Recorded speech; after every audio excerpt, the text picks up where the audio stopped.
Hello, everybody, and welcome to the Fully Rendered Podcast with myself, the lovely Peachy Pixelate. Yes! Come on! Ryan just told us to shut up, by the way. He was like, shut up! I did 3 not. seconds! Rude. I just interjected because otherwise, I it know, would have I been, deserved it. No, you didn't. I deserved it. There was I'm no on one today, deserving. guys. It was just show business damage. He gets I'm on so one today. diva when the show's going. I You know, haven't had he's my like, Snickers, man. That was Brian going, we'll do it live. We'll do it Damn live. it, we'll do it live. We'll do it now. Indefatigable. I'm Pulp Fiction, really. Pulp Fiction? Someone call an ambulance. Indefatigable. There is a game company called that, and it's so hard to say their name fast. Indefatigable. Indefatigable. I think it's it should be a rule of thumb. Don't make your name of your studio too difficult to pronounce. Yeah, I yeah, want people true, to true. remember it. Game Dev 1. Yes, Game Dev 2. absolutely. I absolutely. like that. But I like numbers. As well as Peachy Pixelate, we are also joined by, Brian the Pirate. yes, me. Me. It's always me. This show is all about me. And also, who else we joined by? Who Pulp else? Fictionally. There we go. There we go. Fantastic. It's you!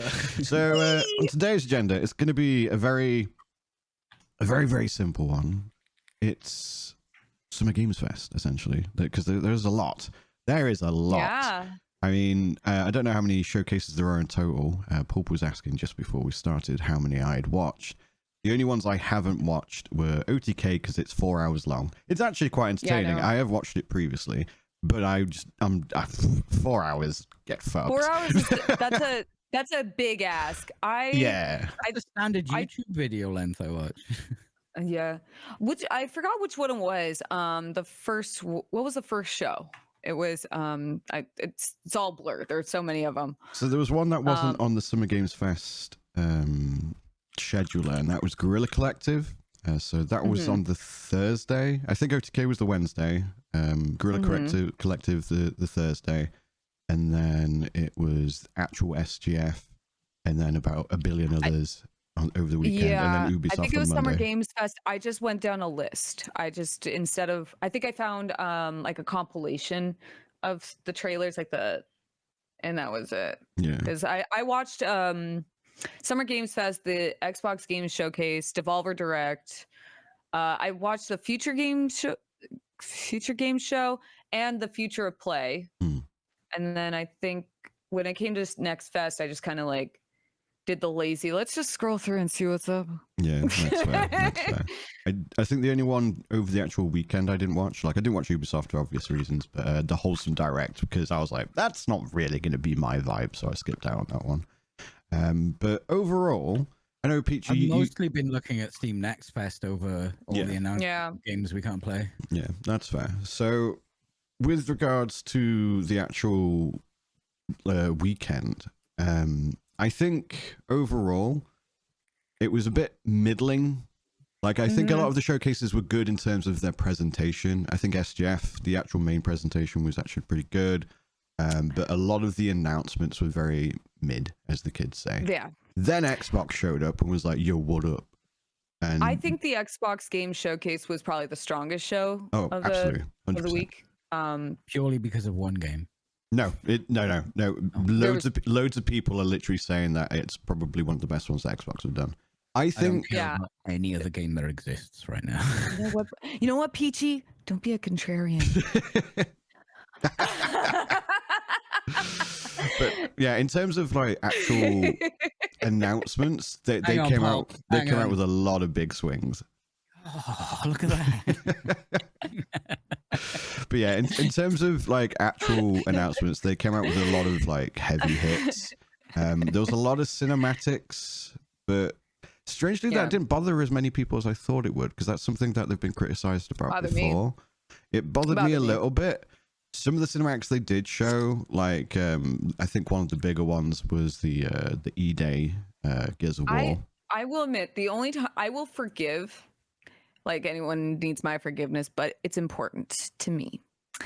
But I will forgive full cinematic trailers for like when it's announcement trailers. Like it's the first time you're showing us like, hey, guess what? Get hype, woo! Because you do get hype. But then at anything afterwards, we need to see some kind of gameplay afterwards. Yeah, because then it starts feeling like a one-trick pony. And that was the thing. So, like, for example, when they came out with right at the end, Gears of War E-Day, that was just a really, really cool cinematic. For those unfamiliar, E-Day is Emergence Day, which is basically they're going back. That stands for? Yeah. So they're going to like the day it all happened, which is why Marcus was like a baby, and that's why Dom's back in the trailer and stuff like that. But it was actually a really good trailer. They had Mad World from the original trailer, so it was proper pulling on the nostalgia. It looked very, very dark, so it looks like they're going back to the roots. What I will say that was so impactful about that trailer. So I didn't really play Gears of War. I think I've explained like when anything like around like 360, before 360 and before, like a lot of it was impacted by my brothers. So like if I couldn't afford games. Yeah. I didn't even like I'm not even a fan of Gears of War, and that trailer got me hype just because of how much they pulled on the nostalgia. Because I even remembered Mad World being associated with Gears. It's such a good trailer. It was really, really good. The only, I suppose, like in terms of trailer, obviously it implied that they're bringing the darkness, like the dark side of the series back. Because obviously the last few games they've kind of pulled away from like the first three.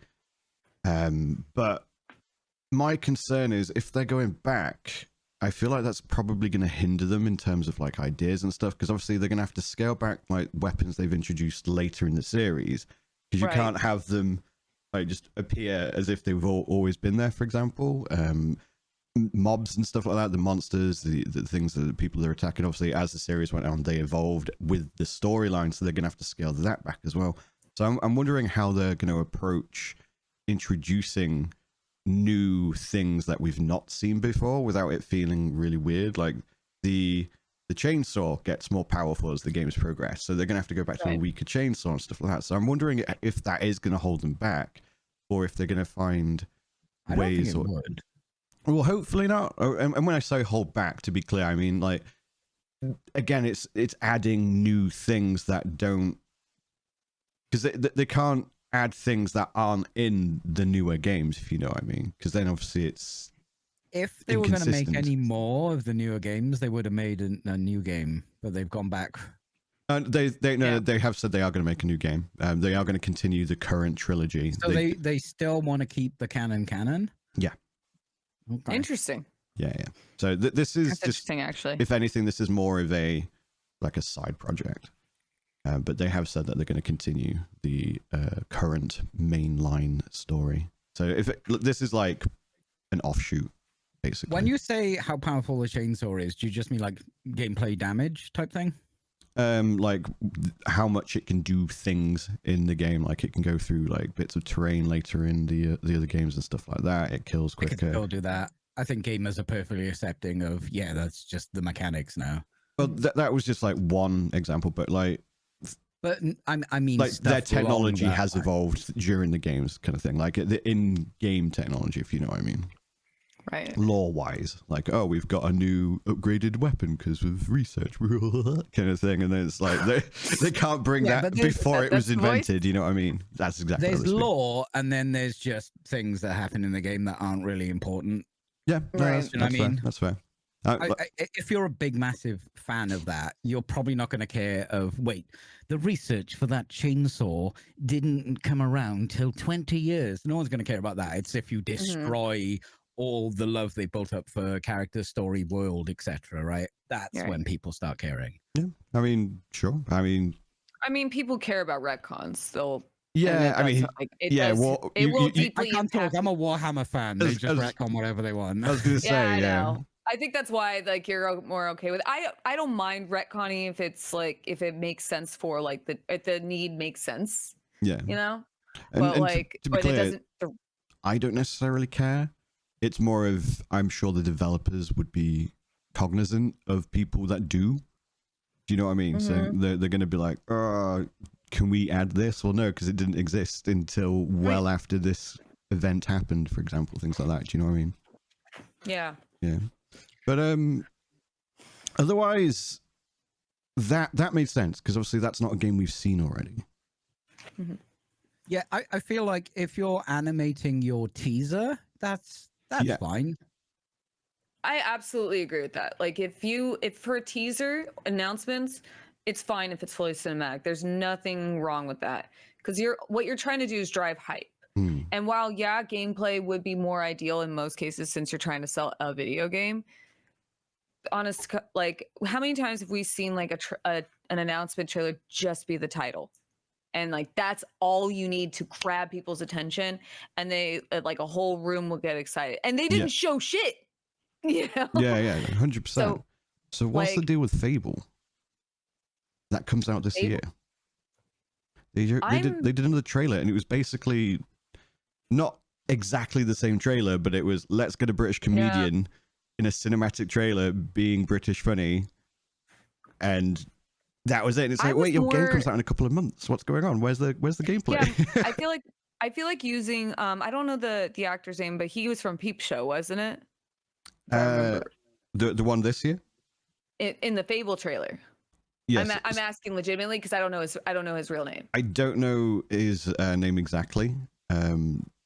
And I can't pronounce the one from last year's because I always get it wrong. But the guy from last year was from It Crowd, and then this year it was just like another one. But yeah, like so they have like two. Yeah, I think he was from Peep Show if I remember correctly. I think he was like Super Hands, and that was all I heard because I watch a lot of British comedies. It may have been actually. So that's all I heard. It was like, oh my god, that's my man. Yeah, but it's more like, and I feel like that's kind of a strategy that the Fable the Fable developers in the past have done, like utilize this by getting like some well-recognized,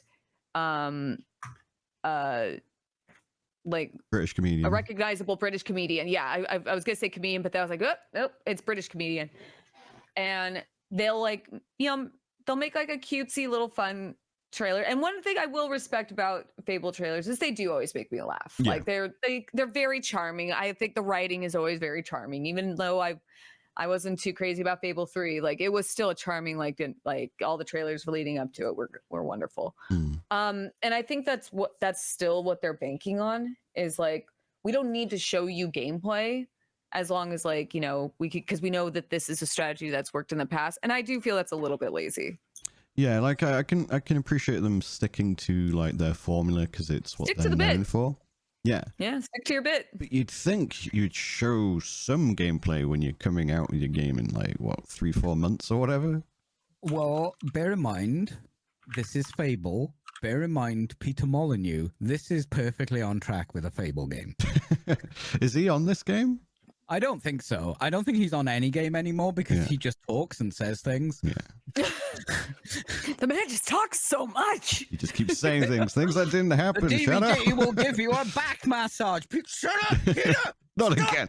Peter, behave. Yeah, just push him off the stage.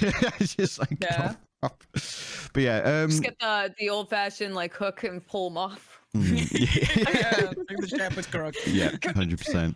Another one which technically, well, I say technically, another one that had me feeling the same way at first, but then they showed stuff post showcase was Dragon Age. They've renamed it the Veilguard. And I was like, why are they showing us a trailer for a game they're releasing next month, like a cinematic one? And then they've like unloaded a bunch of footage thereafter. Have you guys seen that footage? Are you Dragon Age enjoyers? I watched a little bit of it. I've been meaning to go back and check, but yeah, no, I always forget how quickly it's coming up because like, if I'm gonna be honest, I didn't think Dragon Age was ever gonna come out. Like it felt like it was never gonna come out. To be fair, no, hard agree. BioWare is kind of floundering. They obviously lost a lot of staff very recently. They are, and development hell. I'm really hoping that the Veilguard doesn't suffer the same way as Andromeda did, which I know it's not the same concept, but like, it's like the fourth game in a series that we've already like recognized, and it's, That's not a fair I don't know. comparison because Andromeda is fucking phenomenal and gamers can fuck off. No, You're well, all I wrong. mean, well, there he is being a contrarian again. No, it's really fucking No, good. no. To my understanding, actually, I played it when it first released, and it was awful. And I admit that I have not revisited it since. So, and that's a fault of my own. So I don't want to like shit talk the game now in a negative way. But I'm more referring to when it first came out, that it was just such a it was such an underwhelming release. And I'm really hoping that was just like a one-off. And then of course we already had the shebang with Anthem. Yeah. And it's a fair like concern to have, especially when there were stories about when it was Dreadwolf that this was going to be a live service as well, and then they shit canned it. Oh. And whilst I'm very glad they did. Yes, likewise. But during the trailer, I felt like it was a trailer for a live service. I don't know what it was. It was kind of like, you know, with Concord, where you were watching the trailer and you're like, oh, this looks cool. And then suddenly it was introducing these characters and showcasing their individual powers. And then the Veilguard. Why did they fucking rename it? Then the Veilguard trailer coming out. I was getting a very similar vibe. I guess their reason was because they wanted to take a lot of the focus away from like just isolating the Dreadwolf and make it more inclusive to like the other like concepts of the game. That's what was explained to me by someone who's been following it a lot closer than I have. Yeah, it's because they want to put the focus on the companions, because you can. Yeah, because when you think about it, like, you know, it makes sense with the like, considering the lineup before is like, you know, you have Dragon Age Inquisition. It's not about the Dreadwolf or like whoever the villain was. I can't remember off the top of my head in Inquisition. It was about the Inquisition, who were all your companions. Origins, yeah, you know, it's self-explanatory. Like they didn't really like have, none of the names were really impactful in the first. I'm gonna say when I say 3, I'm including Awakening. Yeah, because I know it's an expansion, but it was sold separately. It's like an extra disc because I still have my copy. Yeah. On 360. But when it came to, but I always felt like Inquisition felt like in a league of its own in comparison to the original. Like, you know, Origins was so vastly different. I actually played it not too long ago on stream just to revisit it, and it's wild to go back and like, I always forget how like sexual it is. It's like, but and then I haven't revisited 2 in a long time, but like that's kind of like the middle redheaded stepchild, you know, of the series. No one really to any redheads listening, you are valid. You are cared for. No, but you know the saying, like it. Sorry, go on. I adore redheads. But you do not have a soul. Wow. I do not have a soul, though. Wow. Let's be real. My girlfriend's gonna kill me if she hears this.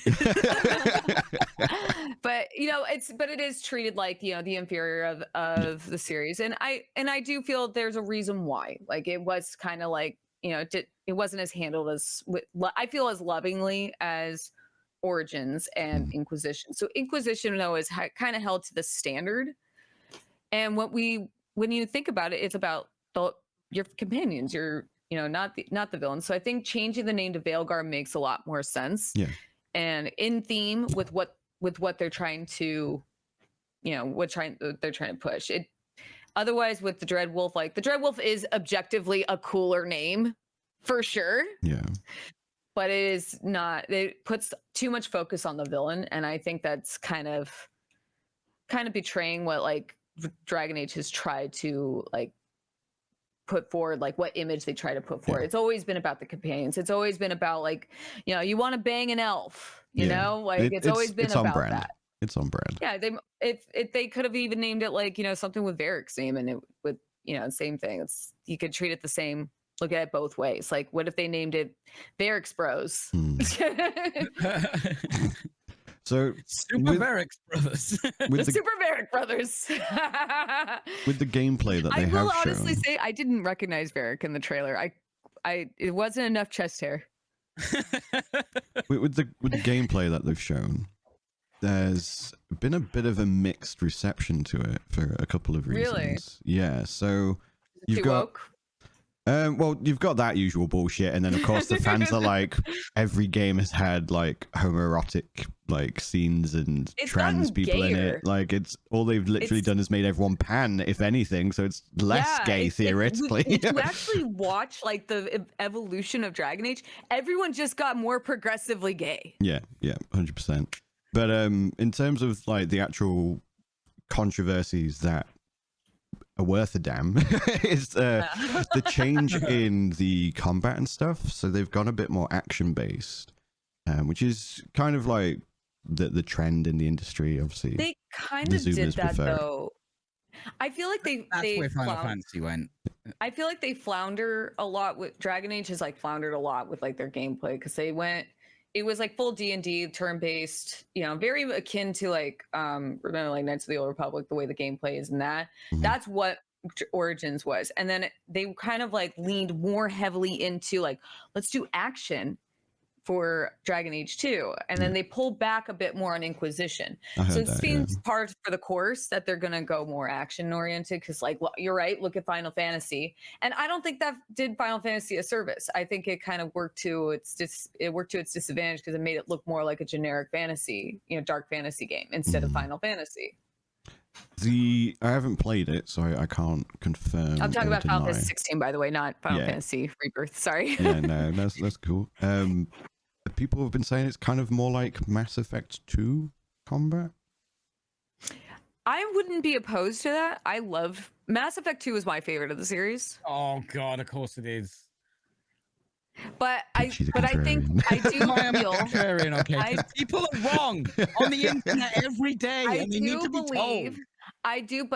I do believe gameplay wise, Mass Effect 3 is the better. Yeah. Like it is absolutely the strongest game, gameplay wise. Gameplay wise, it's Andromeda. I just felt like, you know, it's just like the Dragon Age games. Like it was more about the companions in that game. And I feel like that's why a lot more people connected with it more, is that BioWare kind of heralded themselves with, you know, and they have this reputation of like the interactions with your teammates is the most important thing in all these games. And that's what they really leaned into that with Mass Effect 2.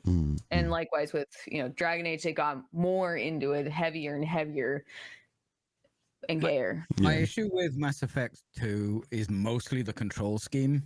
Yeah. Because it was clearly designed to played on a controller. Right. Yeah, absolutely. Well, didn't it came out initially on Xbox, to be fair. I play third person games with a controller, but I don't like how they did it. I think 3 got better. My favorite is probably Mass Effect 1 because it's it's really charming, and I feel like it I've got is the freedom. The ragdoll physics in that game, it just, oh god, does it put a smile on my face. But then Andromeda, like hands down, is the best mechanically solid game. I don't even know what happens in the story of that. I have no fucking idea.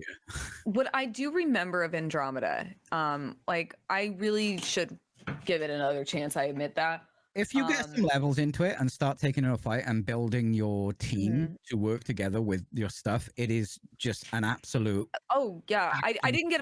I admit I didn't get far enough. However, what I do remember when my experience was the exploration, like mechanics were a lot more like enjoyable. Like you actually because you can, you know, jetpack everywhere, and that's great. Like that, the other Mass Effects didn't have that, so it made it more exciting to look around, because you can get to areas that you couldn't get to with before, that you needed like the Mako, which, I mean, let's be real, with the Mass Effect 1, as much as I love it, the Mako was a slog to use. Oh yeah, the Mako in Andromeda is definitely phenomenal. Yeah. We're supposed to be talking about Dragon Age though, sorry. I know we're talking about Dragon Age, but all this is kind of in reference to Dragon Age, since if you're utilizing a similar play style, it would make more sense for them to lean more into like what was received the most positively when it came to gameplay. And if you're gonna go with one of the Mass Effect games, I would venture and suggest 3 would be the one to model it after. Maybe while like Andromeda, I understand, has better mechanics in other capacities, Mass Effect 3 in general was received a lot more positively, unanimously by the That's because it took the story stuff that they started pushing with characters people had really started to love, and they fixed the control clunkiness from Yeah. 2. Because like shooting things in 3 is so much more fun and satisfying. Oh my god, I love playing as a vanguard, and it just feels so good, like how moving around the battlefield. But yeah, like I think that would have been the better option if you're gonna model Dragon Age around one of the Mass Effect playstyles. That probably would have been the best one to go with. I've I feel tried like, really hard to get into Dragon Age. The one I've given most of my time to is Origins, and I cannot get into the series at all. Yeah, that's fair. That's fair, because like I like I said, I started playing. I revisited Origins like last week. I think I just did I'm doing the Dwarven Noble origin story, and it's interesting because like before I always played it on console. I didn't play it on PC, so this is my first time being exposed to it on PC, and I don't know. It's like I feel like the combat in it, like it works for what it's trying to. Because I mean, it's Baldur's Gate basically like refined the same play style, except more turn based than But with I feel like it's just more of a like a sharper version of like the Knights of the Old Republic gameplay, because that came out.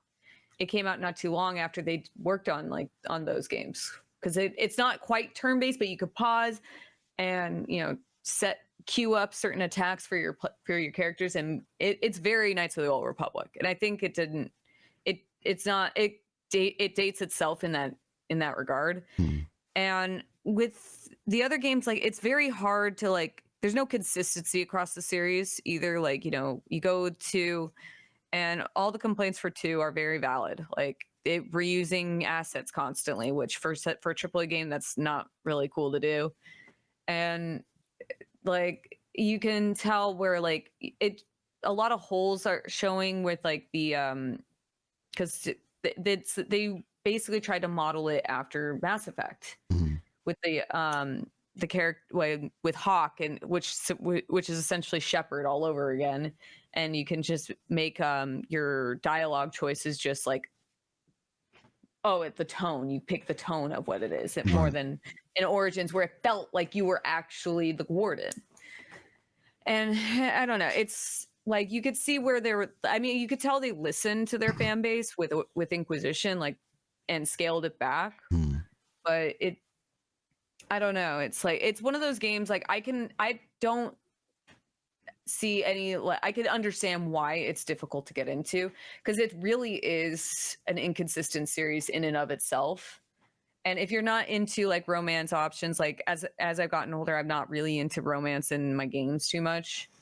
Not as much. I love Bridgerton as much as the next guy, but romance, for the most part, unless it's memed on, is kind of cringe in video games. It is like it's very cringy. It doesn't. It always feels kind of weird, and it has to not affect the rest of the game, right? Depending on who you sleep with, like any like special features have to be like kind of like add-ons than anything. Yeah, it really doesn't enhance the experience. Yeah. Do either of you play like social sims or dating games? Not really.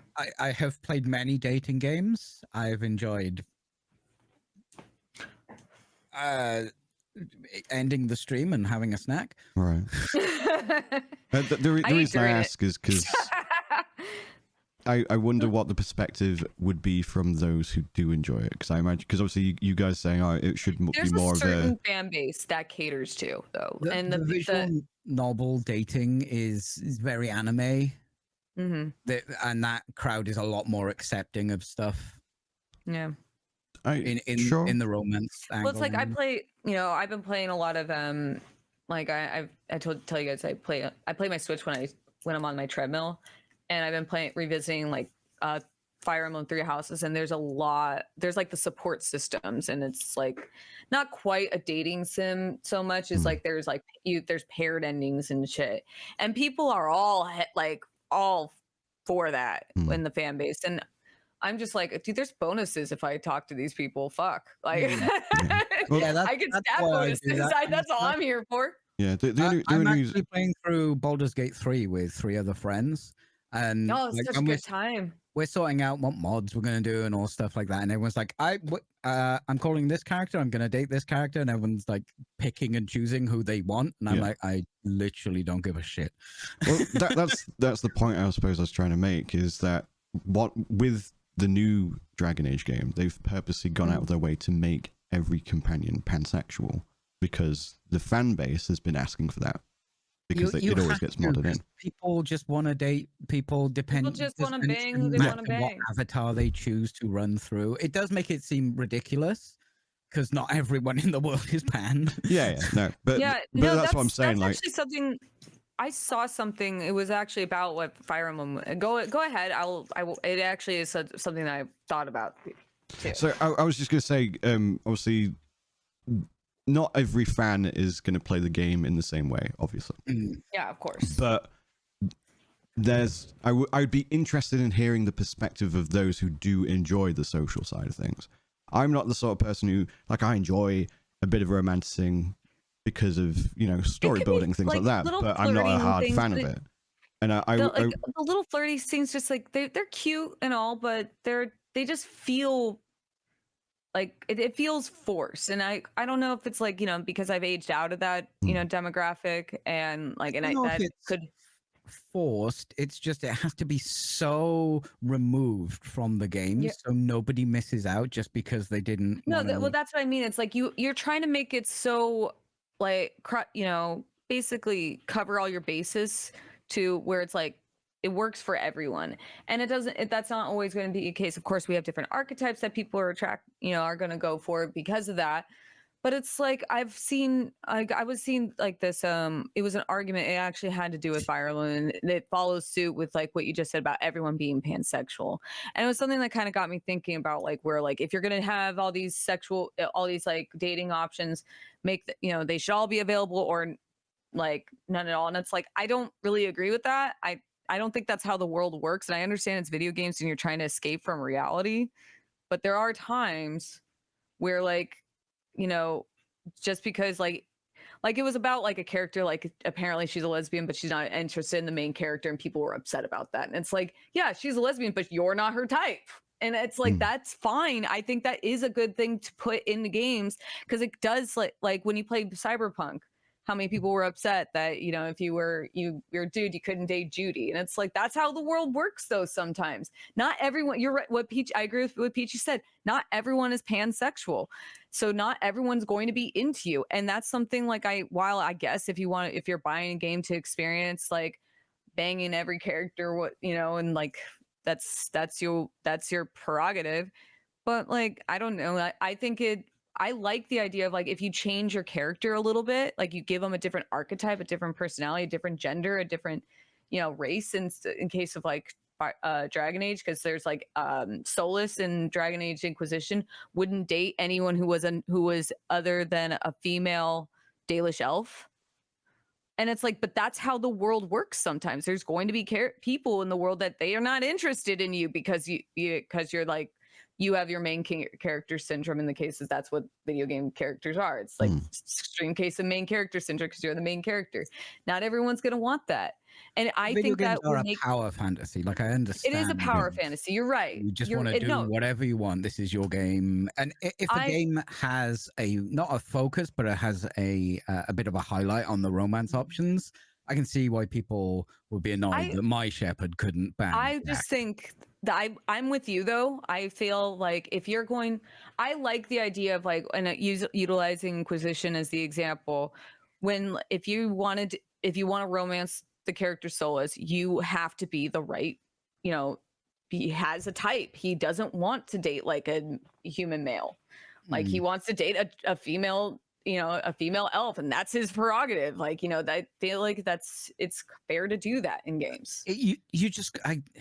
There's no right or wrong answer, because like some games you end up. That's Hey, my opinion. I found this chicken. Would you like it? Oh my god, let's date. That's opened the doors. It's always going to be silly, and it's always going to not matter to the overarching game. It's like your choices will never matter in video games. We don't have them. No, totally not. Like, I obviously, like, I know not everyone's gonna agree with me, because it does, like, like when you go into these games, like your like main goal, it's like the same with like Baldur's Gate. Like, dude, fantasy fans are horny bastards. Like, I figured it out, Pulp. RNG sexuality. RNG sexuality. This playthrough. Roll the dice. You're a goat fucker you now. Never know. Roll D20, find out. No, that's not sexuality, Brian. That's cruelty to animals. There you go. Just roll a D20 in Baldur's Gate. We'll see what they'll land on, and then that's their sexuality. You start off, your whole group standing there, and you just see these dice rolling and go, oh damn it, okay. Not again. I mean, to add a perspective like we're perhaps not considering, though, is, again, if we go back to the fans who do love this, so you guys are saying it's better that it be something tacked on, something that doesn't affect the overarching story. Well, I think it has to be. I don't think it should be. I don't think it should. Right. So, but let's, for example, Baldur's Gate, there's storyline hidden behind some of the relationships there, and that's for replayability. But that's why I was saying, like, if you do things like, I'm only using Solus because it's the only one I can remember. Yeah. Because I like playing as elves, and when I played Dragon Age the first time, I mean, I'm a little elf girl. And when Inquisition came out, I like zeroed in. I was like, I like the bald dude. Let's go for him. And when I learned, like, oh, apparently, like, that was I apparently picked the right race and gender, like, for this character. And it's like, but it was kind of neat, because then I can go in, it's like, what was the other, like, if I wanted a different character, but they only went for, male humans, it's like, that gives me the incentive to go back and play through the game as a male human, because, like, now I want to go for the Iron Bull. I think it was Iron Bull that's gay man. But like, I don't remember, or no, it was, I forgot his name. It was the mage. Doesn't matter. Fabulous mustache, though. But it gives you incentive to go back through and play. And if you're into romance options, if you want to do those, if that's like your MO when you're playing these games, cool. Let's go see what happens when you will play a different gender, or play a different, like, even like, if you could, like, I think it would be even interesting if, like, I don't know how they would go about it, but like, if they did, like, since they're really like leaning in, at least the last few games, with like personality, like the way you answer things, like they have the approval rating, like maybe someone likes a funnier dude, maybe like the funny little elf boys, men. As Brian said, most people play a game once. Dorian was gay. That was one. I'm sorry. Go ahead. So Peter was just saying most people play games once, and also you got, as another counter, yeah, that's fair. That's a lot fair. of people like to play certain like roles in terms of like some people don't like playing as women because they are a man, and some women don't like playing as men because they're a woman, and so on and so forth. So yeah. That's true. And I almost always roll a woman in a game that allows me to choose. I tend to do both, but if it's a game where I'm only going to play the once, I will probably go as the woman because I want to look at a nice butt as I'm running around. I always go. My first Witcher was really good because they gave the dude the nice butt. Witcher 3. I hate the game, but good butt. Probably the best. Guys, best butt. But I feel like anytime I play a game, like I'll always have like a serious character, so usually I'll model them after myself. And because like I like playing as chicks too, but you know what? I want to look at me too. Yeah, that's fair. But I'll also do dudes. I love doing dude runs. I love being like big men. Like it's like I like to go full Chad or make them as goofy as possible. Like do some meme builds every now and again. It's fun. But And sometimes, like in the case with like, yeah, Cyberpunk's being brought up in my chat, you know, like sometimes like the female performances can be a lot stronger, or vice versa. Mass The male Effect, the performance. female performance in Oh my God. most of them is Yeah. not that the male Shep is bad. I Not. like male Just Shepard Femme because he's Is just I- a better actress. yes. Jennifer Hale. It's Jennifer Hale, right? I think so. Yeah, she's significantly better. But I do like the Mark Mirror, I think his name was remember male his name. Shepherd. Yeah, he's I can't not. remember. He's not a bad. I'm not. I think he's a listening great going, oh my God, this is terrible. I think he's a great comedy voice actor. Like when the Shepherd would do some of the like the goofier lines, he nailed that shit Yeah. so well. And I think him like it was easy to, you know, take it like, you know, you get like a different experience. Like same with V in Cyberpunk. Like male V sounds like such a scumbag, but I like oddly kind of think it's hilarious. Mm. Whereas like I've never female played V it has as male V. female V has that nice whiskey voice. She's not nicer to listen She's to. all but about that vocal fry. Mm. yeah, I wish I could sound like that. Bringing it But back round. Dragon. Yeah, bringing it back to Dragon Age. Dragon Age. We're talking about Dragon Age. So with regards, obviously, so the gameplay was one controversy. There was the Grum cult, whatever his fucking name is. They were complaining about the pansexual shit. But then there's people who saw like the early previews where they basically got the prologue, and they did like what they saw. A lot of them are like, the world's really beautiful. It even has like a slightly cyberpunk-esque like style in terms of like neon lights, but made of magic rather than neon lights and so on, kind of thing in the towns and stuff like that. And there seems to be mechanics where it's not just blah blah disapproves. It will be something a bit more nuanced, like blah blah noticed that you like to talk your way out of things rather than fighting, or Beelzebub has noticed that you tend to wink a little too frequently, stuff like that. So it's like filling a bar rather than a binary choice. Well, that's the thing. It doesn't seem to be really explained. It could be that they may get to know the player, and it could be that they then adapt how they react to things based on what the player does. Oh, we know Brian likes to talk his way out of things, so we will be less intimidating when we stand behind him, and less threatening or less argumentative or something like that. Who knows? Because we've only seen that prologue bit, and apparently it's very, very well polished and really, really good. So you've got some people on the fence like myself who are like, oh, but Anthem, and oh, they were developing a live service game, and oh, the cinematic trailer gave me the ick. I think kids them now taking say. a step back from live service after Anthem was a very wise move on their part. Oh yeah, I think that was the absolutely. smartest decision they could have done. But then you've got the people The who are trailers like, for Anthem look really cool though. yeah, Dude, I And that's fucking the was thing. so bummed about Anthem. and that's the thing. So like, you're getting people who've seen this prologue who are like, no, it's fine. Don't worry, everything's fine. It's like, yeah, but what happens after the prologue? Yeah. Because they could have worked for fucking thousands of hours on this prologue, and it's, you know, and it could be amazing. It may well be. I just And then it remember falls to shit. I forgot how much it was for Anthem. But I bought like where you got the demo, and the demo would like get stuck on the loading screen. I never got a chance to ever play it, and I remember like it was when I was still posting on my Instagram all the time. Where there's a video of me going like, I think it's broken.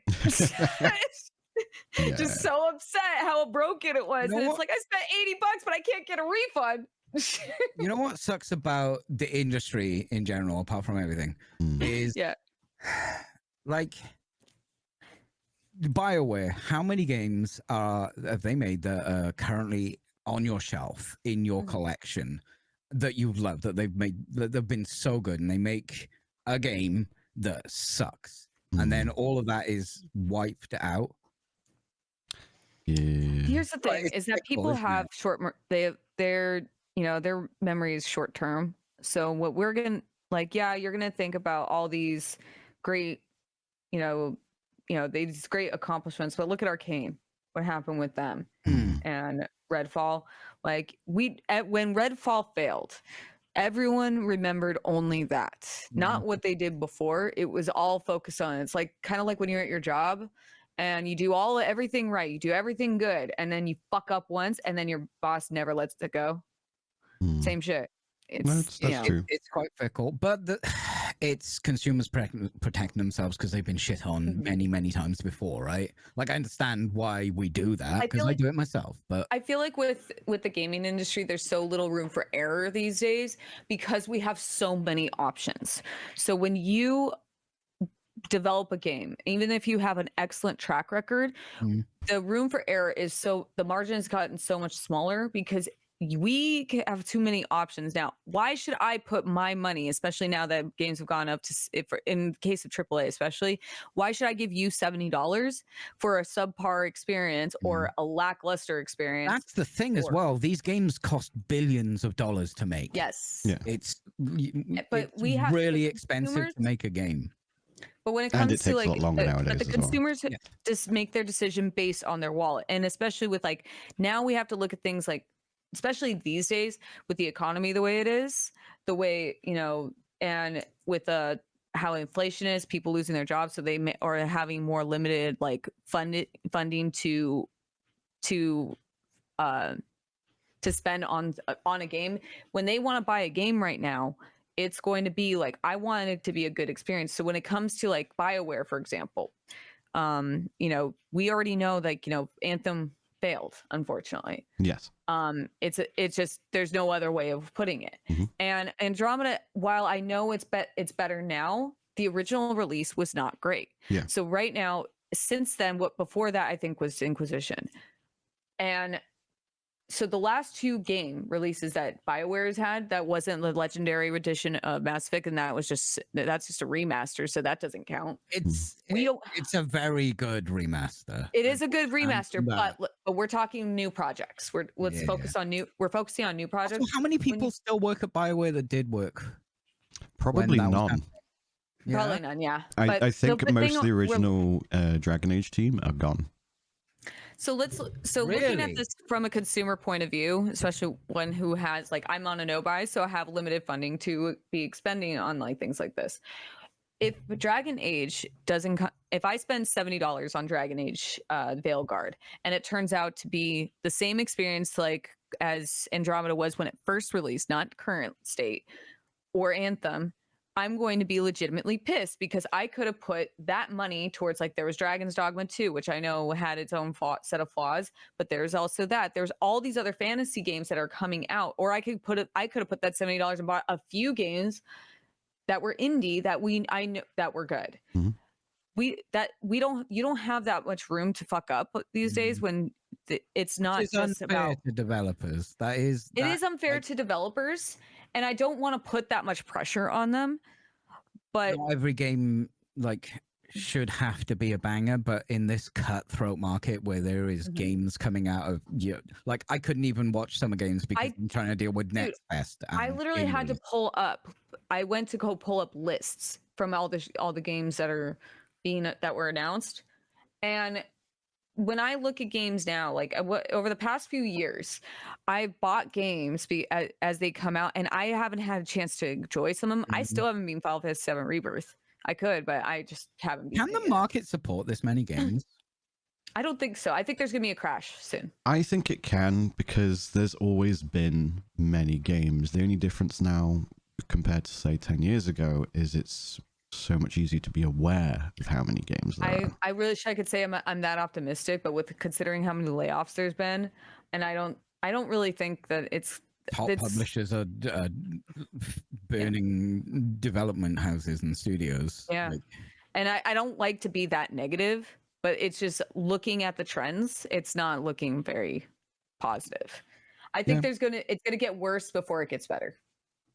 But then you get standout games that come out and just blow everyone away. Absolutely. Yeah. And the thing is, when standout games come out, the praise is warranted. And I feel like what bothers me right now, especially with like the current like trends of game releases, is when banger fucking games come out, they don't get enough opportunity to shine.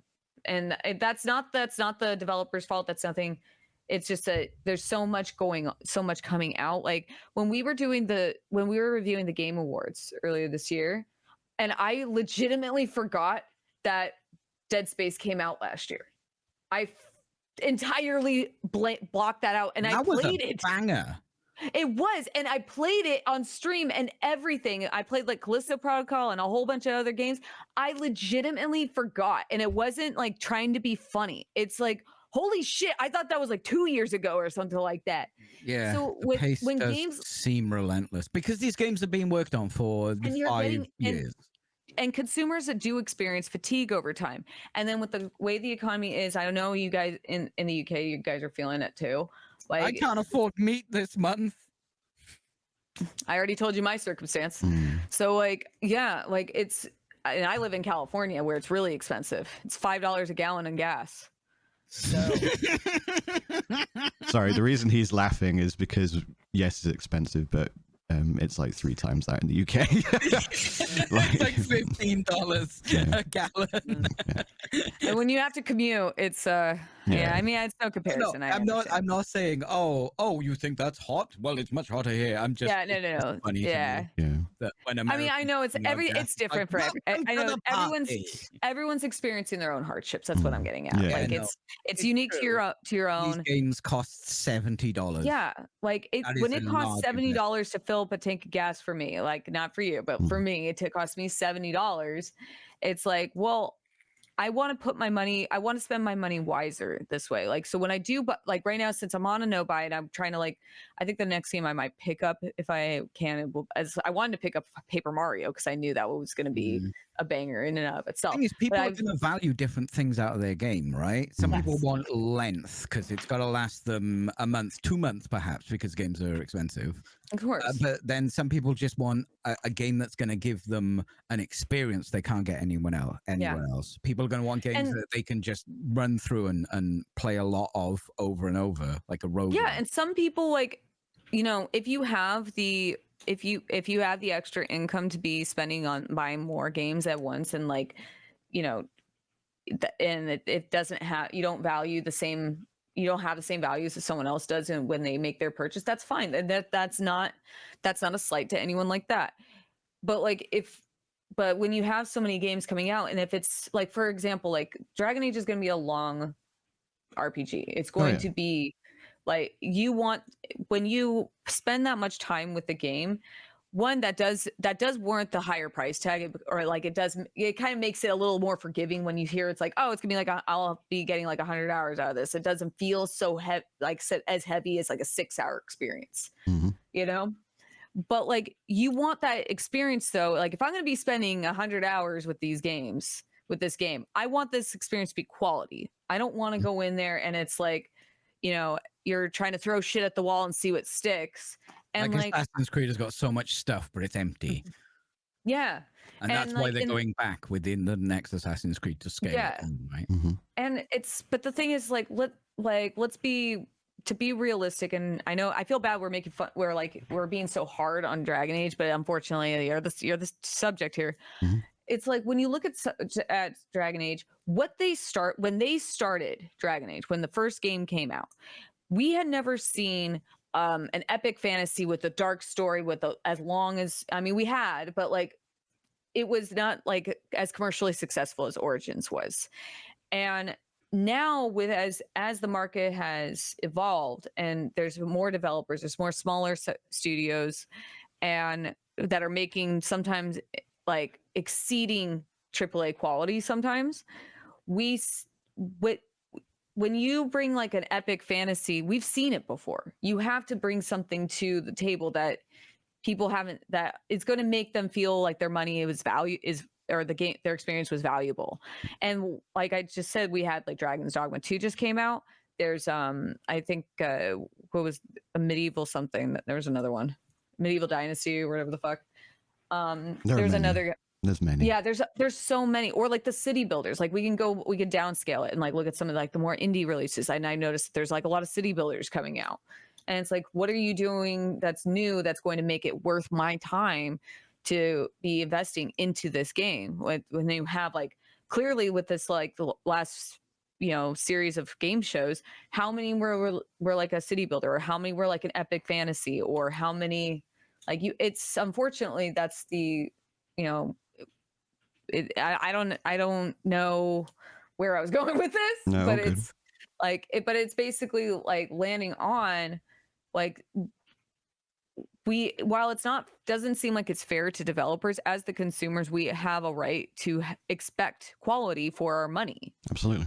And BioWare, unfortunately, the last two new releases, not the Legendary Edition of Mass Effect, were lackluster. So having less faith in their ability to deliver with Veilguard is reasonable. Absolutely. I mean, Like- for BioWare in particular, I know that Dragon Age is the weaker, I say with inverted commas, franchise in comparison to Mass Effect, and they are developing a Mass Effect game.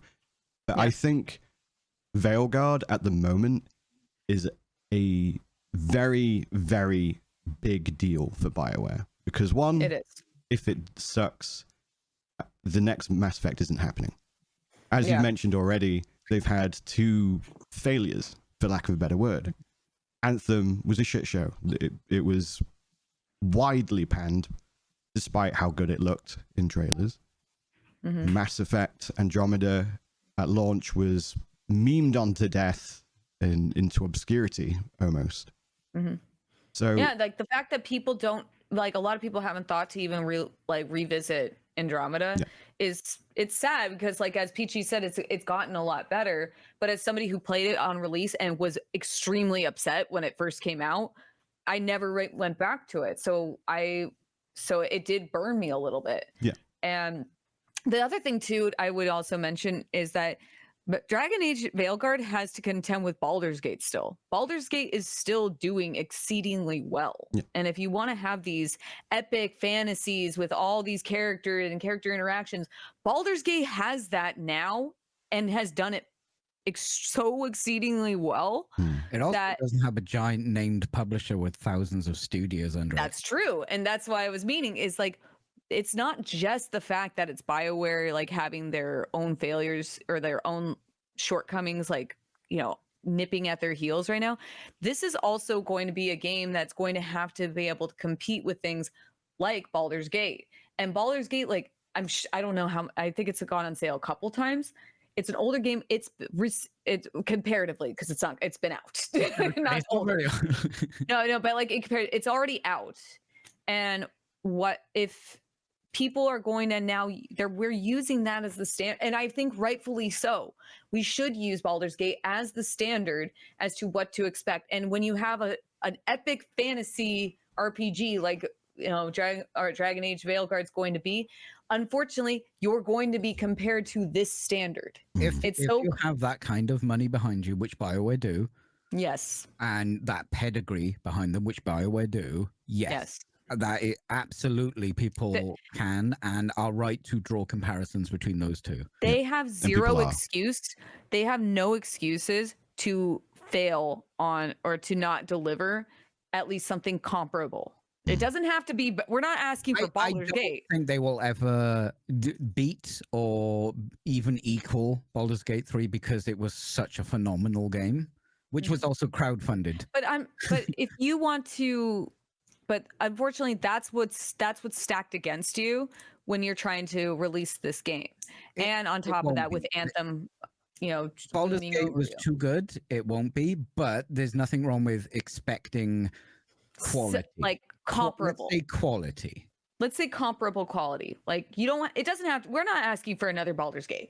No one's asking for that. It's Yeah, not going to no happen. one expects anyone to come out with another Baldur's Gate until No, Larian make the next one and then make a shit Yeah, one. And no like, one- oh, Larian's lost Well, it. developers, we're not saying make another Baldur's Gate, please. That's not what I'm saying, at least. I'm saying that you have a standard to work toward, or that that people have now want you to work towards. They can see what you can do, and unfortunately, that's just them's the breaks. Like, you know, people are going to compare.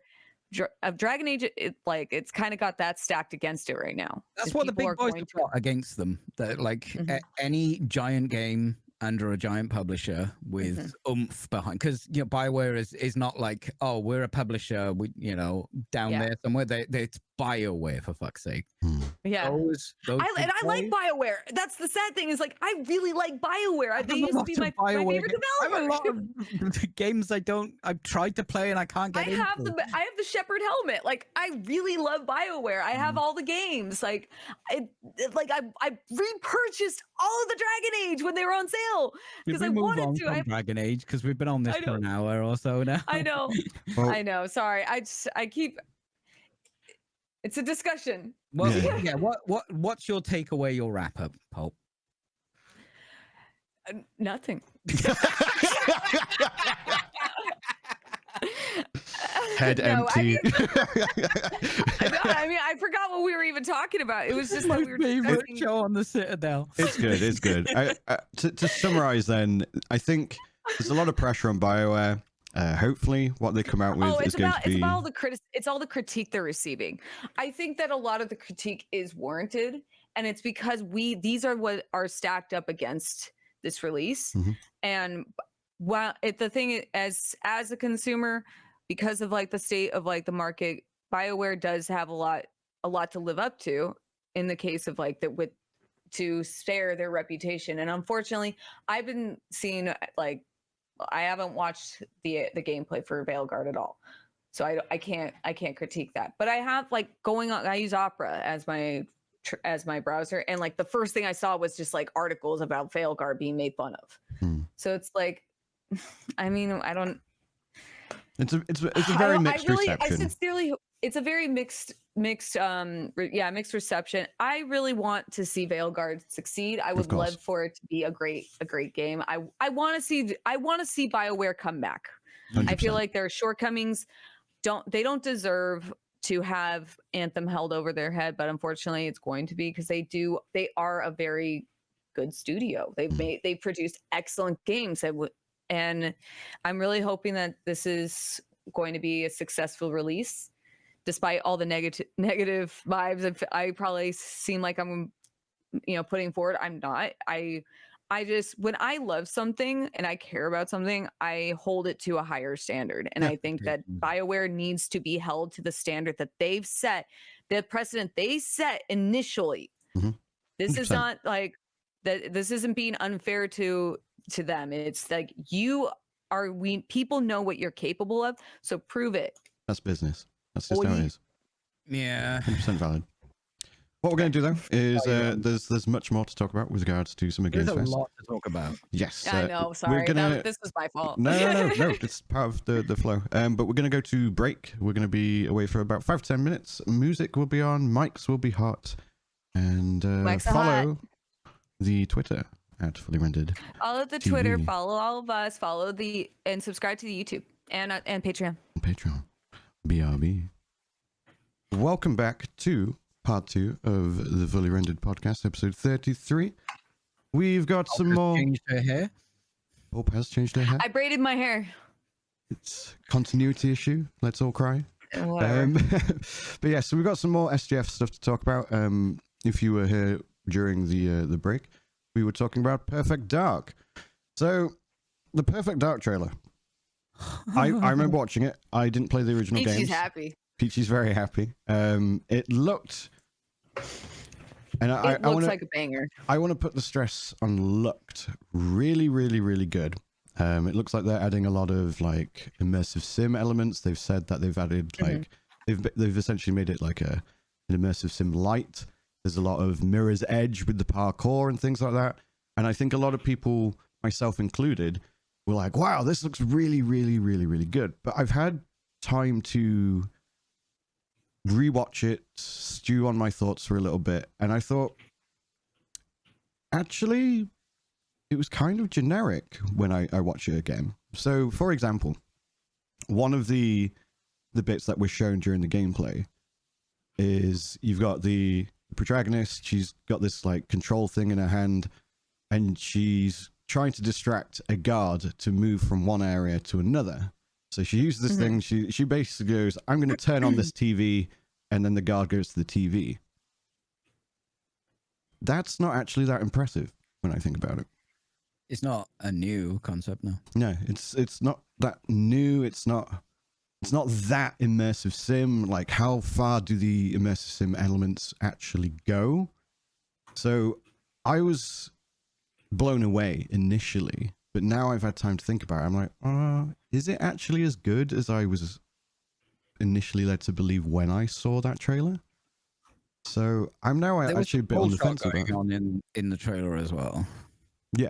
Yes, very much so. Very much so Mhm. as well. And now that was another thing. I was like, this is very, very scripted. It looks good, but will it actually play that well? Will it be that smooth? Will I actually be able to be that creative with trying to find ways to get around obstacles and things like that? And I don't mean like literally physical obstacles necessary, but like you do in immersive sims, there's usually many ways to solve a problem, kind of thing. So I do think it looked good initially, at least, but now I'm like, I need to see more. I need to see genuine gameplay now. But Peachy, you've just literally now watched the trailer. Yeah, What are your 3 thoughts? minutes ago I saw the Mhm. trailer. Let me tell you everything about it. Go for it. So okay, as an aficionado of immersive sims, I really enjoy immersive sims, right? Mhm. That is the kind of trailer I want to see because yeah, I don't care if I'm just buzzing a TV. Like there are stealth options in there, and there was a lot of action in there, and then there was jumping about parkour stuff, all in Mhm. one. And hopefully, for an immersive sim fan, what that means is I can go full action. I can Yeah. go full acrobat. I can go full sneaky watchdogs on stuff. That's what that trailer told me. Mhm. Yeah, there was a bunch of bullshot in there and some canned animations and stuff. But I'd never heard about this before. So is that the first thing they've released? No, I they believe so. announced it about a year or so ago, but it apart was from their literally teaser. like, here's a bird with ginger hair, and everyone was like, "Oh, is this Perfect Dark or is it something else?" And then they were like, "Perfect Dark," and everyone kind of things. But this is the first like actual.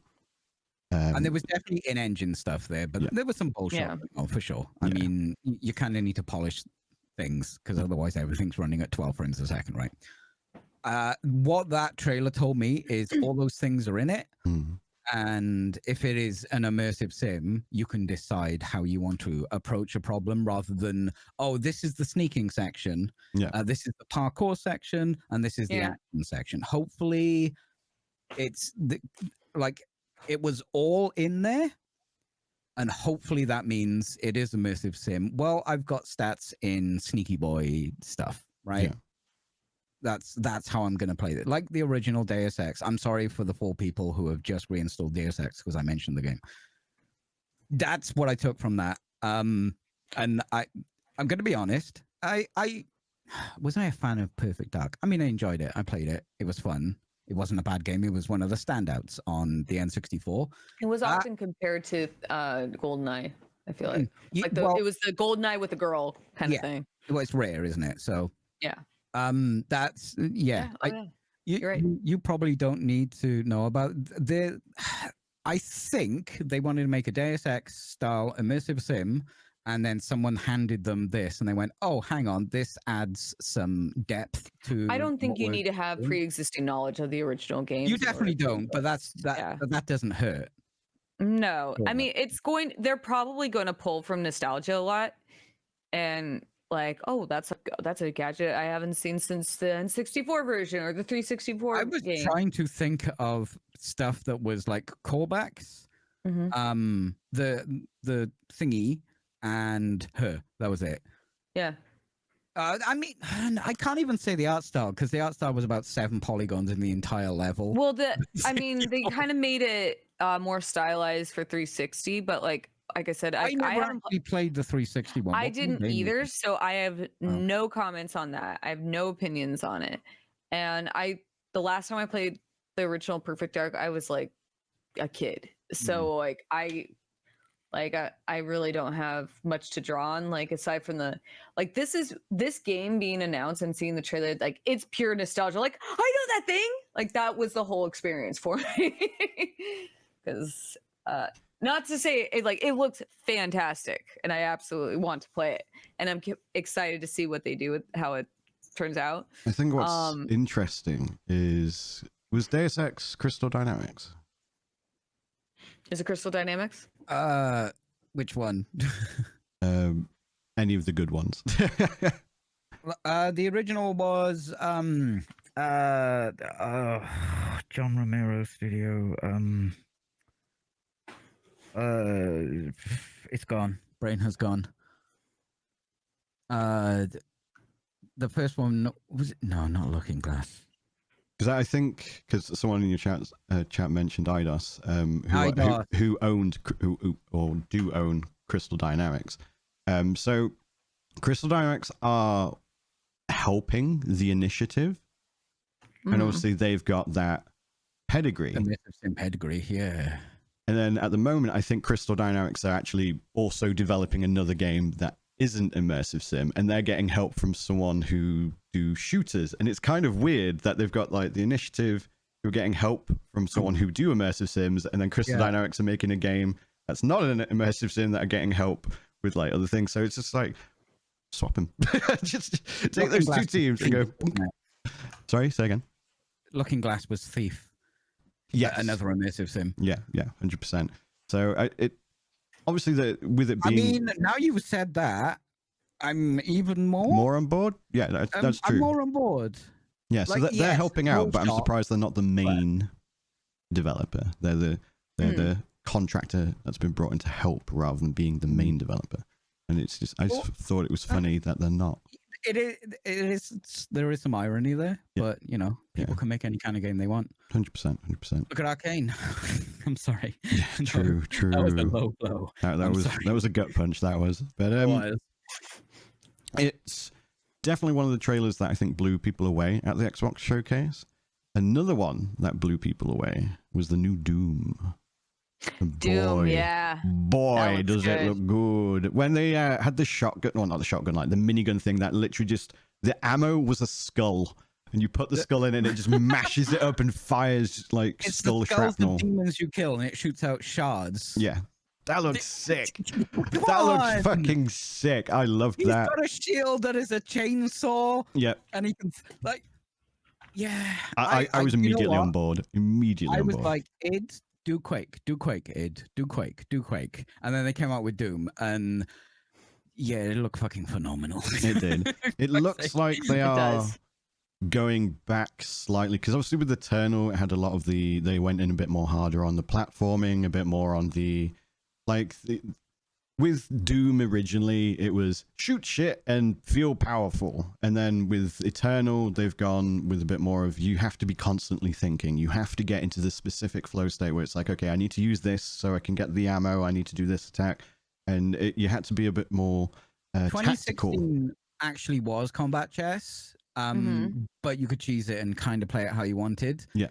Which I will agree with the developer that isn't as fun as playing it as intended. And Eternal was like, okay, this is how you do. If you don't do it this way, you're not gonna be able to complete, let alone have fun with it. And I think the only reason to play Doom is because it's fucking phenomenal. But Eternal is essentially the better game because it does take you down that corridor of the fun zone. They've used that time. It does it really well. But yeah, the trailer for that. Now, there was no UI, and I doubt they've removed the UI from a Doom game. But it wasn't like Eternal, whereas green things there, there's blue stuff there. Okay, if I do this and go there. Like, I really like combat chess. Ever since 2016, I'm like, oh yeah, no, I'm on board. It's hard, right? As long as they can give me the fun zone, because when you're in the fun zone, you are also in the I am so fucking powerful. The only thing they fear is you, like 100%. Yeah. So hopefully they can they've managed to marry, because I know a lot of people didn't like all the neon stuff, and I was like, no, I'm here for it because I need to make a quick choice in the middle of a gunfight, and that really helped. But hopefully they've married those together. And when like that, he's just pouring in demon skulls and he's yeah, it looked sick. That was definitely. I I was sorting out my cables. I thought, oh shit, Doom, I'll put this on. And the whole trailer, I'm like on my knees because I was doing something, but I stopped to watch the whole trailer while I'm like sitting on the floor here. Right. Didn't move. It just, like when dads watch the news. Doom does that was me. too, doesn't it? Gets you on Oh. your knees. I'm not sold on the fur coat though. Yeah. I mean, it's supposed because obviously it's supposed to be like the original, the beginnings. So they've gone with like this the semi-barbarian so the old look, canon's out haven't the they? window for sure now. Sorry, say again. The old canon's out the window for sure now because originally Doom Guy was just a Marine and they killed his pet rabbit. Yeah. So he killed all the demons and then he got ascended and all that stuff that kind of still follows on with the 2016 with some tweaks here and there. But this is like, nah, that's not canon anymore. Yeah, they've leaned into all the lore that was in the textbooks and stuff in Eternal. Which is probably right because, becoming a demon killing badass because someone murdered your bunny is fun. But how many legs does that have? Yeah, 100%. But yeah, I think it goes without saying that we're all pretty hyped for that one. There's not really a lot to say about it. Doom is Doom. Doom is always good. Yes, certain people didn't quite vibe with the more tactical aspect of managing or min-maxing your ammo and stuff like that in the last game. It looks like they're pulling a wee bit away from that and making it more accessible is probably the better word to use. The arenas seem to be, based on what we were shown, a bit more open and less confined. So probably a lot more freedom of movement and things like that. But I'm 100% on board on that one. That's probably going to be a day one for me, which is good because I have Game Pass, so I don't have to spend extra money to get it. It's just like, there, cool, free game kind of thing. That's another thing about the showcase. Everything they showed, day one on Game Pass, which is, if you're a Game Pass enjoyer, going to be a huge boon for you.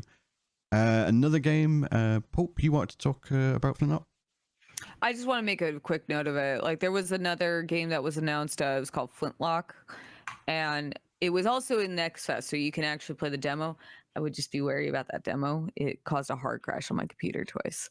The game itself, though, was pretty neat. Like, it's I don't want to like harp too much on like any like the story issues that I was having because it is a demo, and I want to be like fair to that.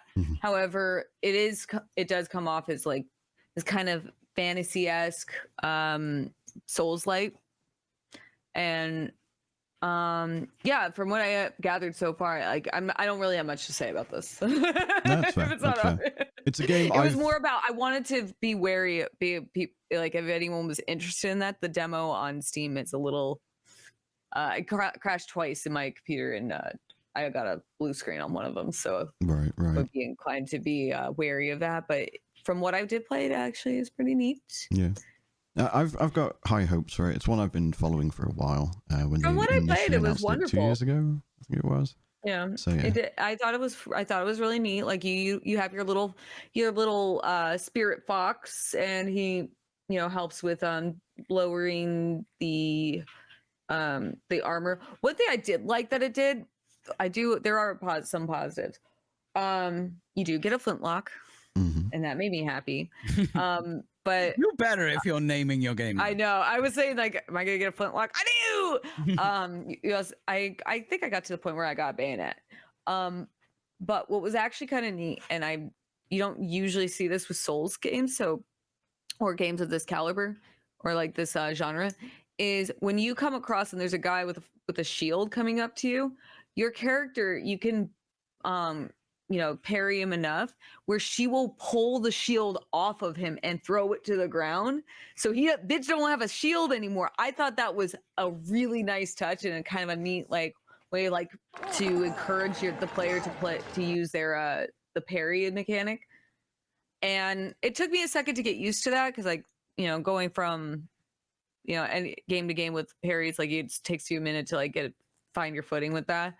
But I thought that was kind of a neat touch. And she would also knock off helmets and things, like a little like showcasing like when you're removing their armor, like the armor actually falls off of them, and it was pretty consistent. But the shield detail I thought was actually kind of neat, because anytime you play like even Elden Ring, or as the most recent example, like you can't knock out those shields on the shielded motherfuckers. Mm. It's got a vice grip on that, so I thought it was kind of a neat touch. Yeah, I've been very much into the gameplay when they first showed it. Again, I think it was about 2 years ago, and I was like locked in. I want more of this shit. It looks great. Yeah, she uses the flintlock to double jump, which was kind of neat. Oh, cool. Yeah. I thought that Where was she like fires it down to give you more air and It stuff like fires that. down, yeah. I thought it was kind of neat. There is a lot of cool stuff in it, and I really triceps must be just made of concrete. Girl is built. yeah, she is. She's But like, she's a mommy. Oh yeah, but I do want like to be like out of consideration, like I don't think anything bad happened to my computer, but I did look into it. There were other people who had issues as well with the crash, Right. and it there was like some stuttering issues with the like there's a lot of frame rate problems, but I mean again this is a demo, so we want to be like fair to that. Yeah. But it was the crash that had me a little concerned because I couldn't get past a certain point in the game. Every time I would initiate the dialogue, I got a pop-up and then game just full on crashed. Obviously, Went back in, did it again. Something to bear in mind as well as mileage may vary, especially with PC games. It could be that, of course, like I've mentioned before, it could be something as silly as you've got a specific brand of mouse and that just crashes the game, and no other person ends up coming across that same crash. I forgot what it was that the message said. It was something I didn't recognize, but I had something to do like an internal with the game, like some engine they used or something. Yeah. So it might not be. It could even be possible that it wasn't compatible with my computer. I don't have the top of the line PC right now. I do need to change out, like get a new CPU, eventually. But for the most part, my system can run most games pretty well. Yeah. Well, hopefully it's going to be good. I'm excited. And if you didn't have any issues, if anyone played it and they didn't have any issues, then it's a problem. Yeah, I'm going to be playing it at some point, probably tomorrow. I'm going through a bunch of demos. I've got like 19 in my list to go through. And it's likely they could have even issued a fix over the past few days. Like they do that with demos. Speaking of demos, can I bring up a game real quick that I've been playing off? Absolutely. Sure. So there was a game called Sulaco. There was a demo out for a while, and it was like crazy demo. It's actually come out in early access, and I picked it up. It's a game built on GZ Doom. If you don't know what GZ Doom is, it is literally a source port for the Doom engine. This is a game made on an engine from the 90s. And it's fucking phenomenal. It does look good.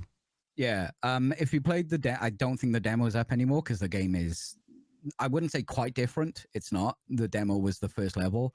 But oh my God. It's like, I don't know how they've done it with GZ Doom. The care and attention that's gone into, I haven't got too far because I haven't had much time to play, but wow, yeah, if you like had Sulaco on your on your radar, yeah, pick it up. It's not a buggy, it's early access, but it's not a buggy mess that you can't play.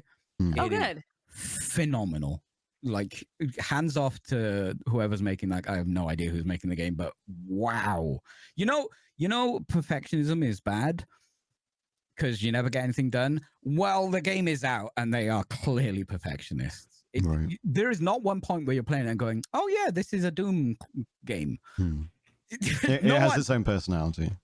Oh, it doesn't even look like it's on a Doom engine. It's insane. Sorry, I just wanted to bring that up because yeah, it's a smaller title that doesn't cost $70. I think it's 20 quid right now, though. Yeah. No. I mean, to be fair, I intended on bringing it up last time because I was like, oh, Peachy will be well into this kind of thing. Like, I'm into it. It's one that I will be eventually checking out myself. But yeah, absolutely, 100%. check it out. Very good. Very, very good. I think there's another game that we should talk about that you have been very hype about, though, and I've actually got the trailer for this one because I think the trailer is necessary for this one. So Fallen Aces.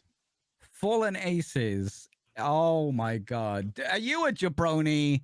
Do you like gooning? Not like that. Are you a bunch of mooks? Raise my eyebrow, like, pardon? Forget about it. Fallen Aces. I played the demo. I thought it was a boom shoot when it first they started teasing and stuff. It is a full-on, feature-rich, immersive sim. Oh, and it is phenomenal. I've only got 2.5 hours in. I was literally streaming it before we jumped into the podcast. It is so good. Like there, combat is great. It's got like I finishes like and stuff. it's very stylized. I love it. Style, it's dripping with style, and that's throughout everything as well. Like all the bad guys, you know, like in Max Payne, like all the bad guys were mooks, they're wise guys and stuff like that. It's that. Yeah. And I don't know if this is an homage to some aspects of that game, but like the cutscenes are all comics. They're like animated comics, and they got like print Very effects on noir. them and stuff. No, like noir comic. There's like, a lot of noir. City. There is a guy, a mysterious man who's like one of those 20 superheroes in like a hat and a cape and stuff. Oh, I'm having so much fun with it. And I was like, is this an immersive sim? And I'm like, oh, I can do things a couple of different ways. And I think this is an immersive sim. But for the most part, I was running in and just beating the fuck out of goons and stuff. Yeah. But there was one point where I'm like, how the fuck do I open this door? I've been around this whole level. I don't know how to open this door. I'm looking through and I'm like, well, there's a switch to open that door in there. And you can throw anything in your hand. And I had a broken fire axe because I've been hitting mooks with it, right? And it had broken. It was still in my inventory. And I was like, I threw it, it hit the button, and it opened the door, and I got into the secret area. Nice. This entire time I've been playing this game, I have had the biggest smile on my face. It's early access. Only the first episode is out. That's a couple of chapters. I can't remember how many. 8, something like that. I'm a couple of chapters in at the moment, and I will be playing it tomorrow. But it is just dripping with just care and attention that you don't get in other games. Well, is rare in other games. You do get it in other games. Yeah. I am just head over heels in love with, and it's like in those older FPS and Doom and stuff, where like the sprite follows you around. It's got that stuff going on, but it's like fully 3D. It's not like. I just like the amount of shit you can do. I'm like, well, what happens if I do this? Can I punch a shark? You can punch a shark. I can punch a shark. Will you die because the shark has a lot of damage and you are literally punching a shark? Yes, you will. Yes, absolutely. Oh my God. I kept reloading this part of the level because I just wanted to do this one thing. There's a sniper standing on top of the boat. And he's looking for you, right? And I'm going through the ship and I figured out I can open the doors into the hold, like from the deck. And I opened that and I looked up and there's a sniper there. And I went all the way up and I climbed up the crow's nest. And I just, because there's a dedicated kick button, and I just kicked him. And he just falls all the way down through this hole I just made and just splats everywhere. Oh, you can also pick up rats. And you know the rat meme where it's like POV and you can see the rat like, that's in it for some reason. Why not? This looks wonderful. It says new episode 1. Is this going to be an episodic game? It's early access, so they're releasing it. Yeah, episode 1 is out now. It came out a little bit late last night for me to play on stream yesterday. Yeah. But yeah, there is. I didn't count. I think I'm 3. That's 2.5 hours. I think I'm 3 chapters in, but one of those is like the prologue thingy. And yeah, the first episode is out, and yeah, I want to finish it so I can give it a review. Also, it's £8.30 right now. Yeah, it's $10 American. Yeah. But it isn't finished. It's an early access. But so far, I have been having the time of my life, and I think anyone can enjoy this. Have you been? I'm actually genuinely interested in this one. I honestly, it's just on a stylistic basis. Like, I'm such a, I'm. It's proper 20. I love the presentation. Boiled. Yeah, for sure. I think anyone can have a lot of fun with this because there's a lot of creativity going on. Like how you can approach fight. You do. It's not like immersive sim where I could just be sneaky. There is aspects of that. But for you just kind of want to punch goons in the face. Have you been playing with the black and white mode or with the color mode? No, I've been playing with not the noir mode. I've been playing with the normal mode. Fair. It does have a thing I hate though, so I need to see if I can turn that off with the console or something. A lot of old boom shoots and modern boom shoots, when you move to the side, the camera tilts a bit. Right. There's a little bit of that, and I'm not a fan of that. But I'm going to be honest, I've only just thought of it now because I was trying to think of downsides to this game. Right. Is it like a motion sickness thing, or are you just not a fan of it? No, I just don't. It throws off my. It doesn't throw off your aim in game, but my brain hand shoot it throws that off when I'm shooting things. You can only have 3 items in your hand as well. Oh, and there is stuff you can't put in your inventory. Like I can pick up a barrel and throw it. I can pick up a guy and throw him at other guys. But you can't put them in your inventory. You cannot put him in your inventory. You can't put the rat in your inventory either. You can't just slip it in your back pocket. The best thing. Sorry. Go on. So health in this game, you can get like some drugs that do like heal you, painkillers and stuff like that. But food heals you. Mm-hmm. There are bananas in the game, right? Banana peels make enemies slip, and it makes this whoop, whoop, whoop noise, like this full-on cartoon noise. But you could have a banana in your hand, like, and you heal in the middle of a fight, and then the second you've eaten it, you just throw the empty skin on the floor, and the goon in front of you will just go whoop, and then you can just stomp him or finish him off, whatever. It's just fun, balls to the wall, fun, dripping in style. Gianni's the voice actor, of course he is, and he nails it once again. But Gianni rarely doesn't nail it, so that's fair. It's published New Blood as well. Published by New Blood, but developed by, is it a very small team? It's like a single or two-man team? It's 2 people. I assume they've got help from other people working at New Blood, but the main development team are 2 people. Yeah, that's cool. Right. I'm looking forward to that one. I'm probably going to hold off until like it's fully released. Like there are some games where I'm like, oh, I'm going to get in on early access and get a feel for it, kind of thing. Yeah. And then there are others that it's like, nah, I'm sold. Like you will get my money, but when it's 1.0 kind of thing, and that's the case. I did that with one. Ultra Kill. I played a little bit of Ultra. I bought it in early access. I played a little bit. When it's completely done, I'll do a full run through it, I think. Yeah, that's cool. That's cool. Yeah, Peachy gushes over a New Blood game. Shock horror. Yeah. Who could have seen it coming? No one. But I do think it's very deserving of the praise. Like I was only made aware of it when it was revealed, for lack of a better word, during the weekend, and they opened up with like it in the black and white. And even then I was like, oh, okay, no, this looks really, really cool. Like I'm loving this art style. I'm loving the gameplay elements of it. And then we're like, oh, and here it is in color. And I was like, oh, that's cool. You've got that option, which is nice. Yeah. I'm probably going to lean into the color version myself, but it does look very good with the noir style as well. But yeah, immediately. Yeah, it's the style that's really like grabbing me. Yeah, grabs you by the boo-boo. Yeah, it does. It does. You will have a lot of fun with this game. You will absolutely have a lot of fun with this game. It's joyful. And that's what I like about New Blood. Their games are just like, hey, do you want to have fun? I'll go on. Just go have at it. Fun for all the family. So next is a game that I kind of want to gush about. And it's a game I didn't expect to hook me as well as it did. I saw it during Summer Games Fest and I was like, oh, that's a neat concept. And then I gave it a go and I was like, ooh, I'm supposed to be showcasing a bunch of demos, but I just want to play this one now, kind of thing. And it's a game called Dungeon Clawler. Now, such a great name. I'll bring up like the trailer in a moment, but the premise is claw machines.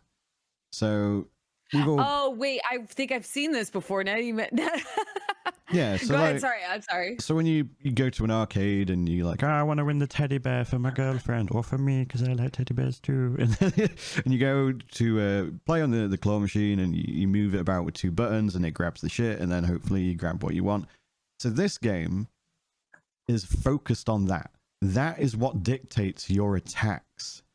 So you are this rabbit, and there's different options for the rabbit that you can play. But you are, it's one of those games. It's a dungeon crawler, but in the not in like a Diablo aspect, but in a I have to go from one attack from one battle to the next, and I move this NPC around a map, and that starts a new battle, kind of like Darkest Dungeon, for example, that sort of thing. Oh, I love Darkest Dungeon. And then when you get into these fights, you've got the claw machine, and you have a little bit of control of what attacks and defense and stuff is in the claw machine. So, for example, there's one of the things I kept going for was a magnet. So every time it come to your turn, you'd have 2 goes to pick up the loot. There would be like at least 1 magnet in the machine, which would make other metal objects cling to it. So you'd go, okay, well, I want to get lots of attacks, and there's loads of swords clinging to the magnet, so I'm going to try and grab the magnet, and then that way you'd output a lot more damage. Oh wow, it really does look like Darkest Dungeon. I didn't. I just like glanced over. Yeah, so like the way you move them around and stuff, it's very much like that vibe where you move it around like this map, and you go, okay, this is where I've got to go. But it ended up being a lot more than I expected. There was a lot of like power ups, perks, things like that give you quite a lot of control. And again, like in Darkest Dungeon, you'll try and focus on certain gear to try and like almost to make a build in some way. So initially with my first like couple of playthroughs, I kept picking up bombs, and the bombs, they would tick down every 3 turns and then just do 30 damage to all of the mobs that you were fighting. But then you'd get mobs that had certain perks themselves, like they would give themselves shields on top of their health every so many turns, or they would give you buffs. There were some that would do debuffs to the actual claw machine, like filling it up with water, which meant that the stuff that you wanted to grab was substantially harder to grab, but it could also pollute like the fluff. So in the trailer, you can see there's literally like little like baubles of fluff. So they could fill it up with poisonous water. So if you ended up grabbing that fluff would then harm you, whereas it didn't before it was flooded and things like that. There's just loads of different things that they've added that just make it really, really interesting and enable you to really go hard onto a specific build where you go, okay, I want to be the dagger build. I want to be a poison build. So I'm going to try and aim for these perks. There's obviously some RNG in it. And the way it's presented, it's almost a gacha game, but without the gacha, if you know what I mean. There's no actual money that you have to spend in it. You just do the claw machine, and you go, oh yes, I got the mace, because the mace gives me shield as well as attacks. And then, oh, I know the boss is about to unload a fuckload of attacks, so I need to now grab a bunch of shields before that turn, because it cycles through like phases, as it were. So there's one boss that does a debuff, then their next move is giving themselves a shield, and then their next move is one small attack, and then their next move is a big attack. So you've got to plan ahead. You go, okay, so while they're doing the debuff and the small attacks, I'm going to build up some shields, get some damage out. Then the turn just before their big attack, I want to make sure I get as much shield as possible so they don't wipe out my health, because it's a roguelite. So once you die, and you start again, kind of thing. And I just got so hooked by it. What do you unlock as the roguelike? What do you unlock? New items that go into the claw machine? Yeah, so as you progress, after the end of each battle, you get gold that you can use to then it's almost like Vampire Survivors, where you level up and then you got a perk, and you can pick either one or the other, or you can re-roll it with the gold. There are builds that actually scale damage off the gold, so you may potentially never spend any of it, so you can get as much as you can and then scale your damage off it that way. There's, when you're moving around through the dungeon, you can get to like this little you know those like gumball machines where you put a coin in it, you turn the coin and it dispenses like sweets or a toy or whatever. There's one of those after you do a boss, sometimes partway through the dungeon, and that will give you some other perks, like you'll get poison damage on all your dagger attacks, or you'll get shield at the beginning of every turn, like +5 shield, things like that. You can also pick the bunny, because as you would have seen from the trailer, there's the bunny with the claw, but there's different bunnies, and different bunnies have different perks. Like the one that I played was just the basic bitch bunny, but then there's one bunny that has less health, but they have more scaling with, again, let's say poison attacks just arbitrarily, things like that. So you can pick a particular bunny that has a particular focus, then you can try and hope that RNG is in your favor, get the certain perks that will benefit different types of damage. You can add things to the machine, like I said, the magnet. There's a wand that you can get, and if you get the wand, you deal damage but also heal yourself for 5 to 10 health. You can upgrade items as well. So there's like an anvil that you can go to. If you see it on the map, you can scroll to it. When you get to the anvil, you can pick one of your items, and again, you can spend gold to upgrade them. So you can upgrade the wand so it gives you more heals and does more damage, or you can upgrade the shield, so whenever you pick up the shield, it gives you more shield. to go on top of your health, things like that. There's actually a lot to it. Obviously, it's only the demo, so I imagine it's going to expand further and deeper into the dungeon that you get. But it's very, very addicting. It's very chill as well, because it's just ASD. That's all you use, because you're just controlling the claw machine. It automatically throws the weapons out as they come through the claw machine, and then to navigate around the dungeon's WASD, just to move around this grid. Oh, so the fight is like auto battling, and you're picking what to put into the fight. Yeah, so you control the claw. It picks up, it drops like the array of weapons, and then it rolls out and then lands on the bunny, and the bunny just chucks whatever rolls out onto them, basically. Nice. At the mobs. It attacks the first thing in like the group, again, very similar to like Darkest Dungeon. If there's something at the front, you usually would just attack the thing at the front. There are again certain items that you can get that will focus on the back row and stuff like that. There's boss fights. It's got so much more to it than I initially thought from the trailer. And the only thing I would say goes against it at the moment is there's no sound effects. It's just music. So hopefully, obviously it's only a demo and it's still in development, so they'll probably add sound effects. But if you just wanted a game, especially as a streamer, where you can chill out, still have high engagement with your chat and like interact with people, but also have a really good time and put a bit of thought into how you're playing the game, highly recommend. I think it's got the potential to be like a big viral hit, I suspect. I had a lot of fun with it. I look forward to going back to it. It's definitely going to be one of those games. It looks adorable. It is. No, honestly, it is. I think it's going to be one of those games where it's like almost like how I used to play City Skylines, where sometimes it's like, I don't want to play a heavy game. I don't want to play a game where I'm like just focusing, like say a Souls-like or an action RPG. I just want to play with one hand and look at chat and have a laugh, kind of thing. And still have these moments, like these eureka moments, like holy shit, my plan worked, and I just like one shot this boss because I managed to formulate this really, really cool build through RNG and claws and stuff. And the claws actually have a fair bit of physics to them, so as you move them, you can like try and use the momentum to try and get the items that you want and stuff like that. Some of the bosses or some of the mobs have debuffs that will make the items bounce around in the claw machine. So you'll be like, okay, I'm going to grab that sword, because if I grab that sword, it does extra damage if it's the only thing I grab. And then as you're lowering the claw, the sword will jump, and you'll be like, no, RNG's is why, kind of thing, as the sword jumps all the way away from where your claw was about to grab it and stuff like that. There's lots of nuances and things like that to it. It's just a really good, fun experience. Highly recommend.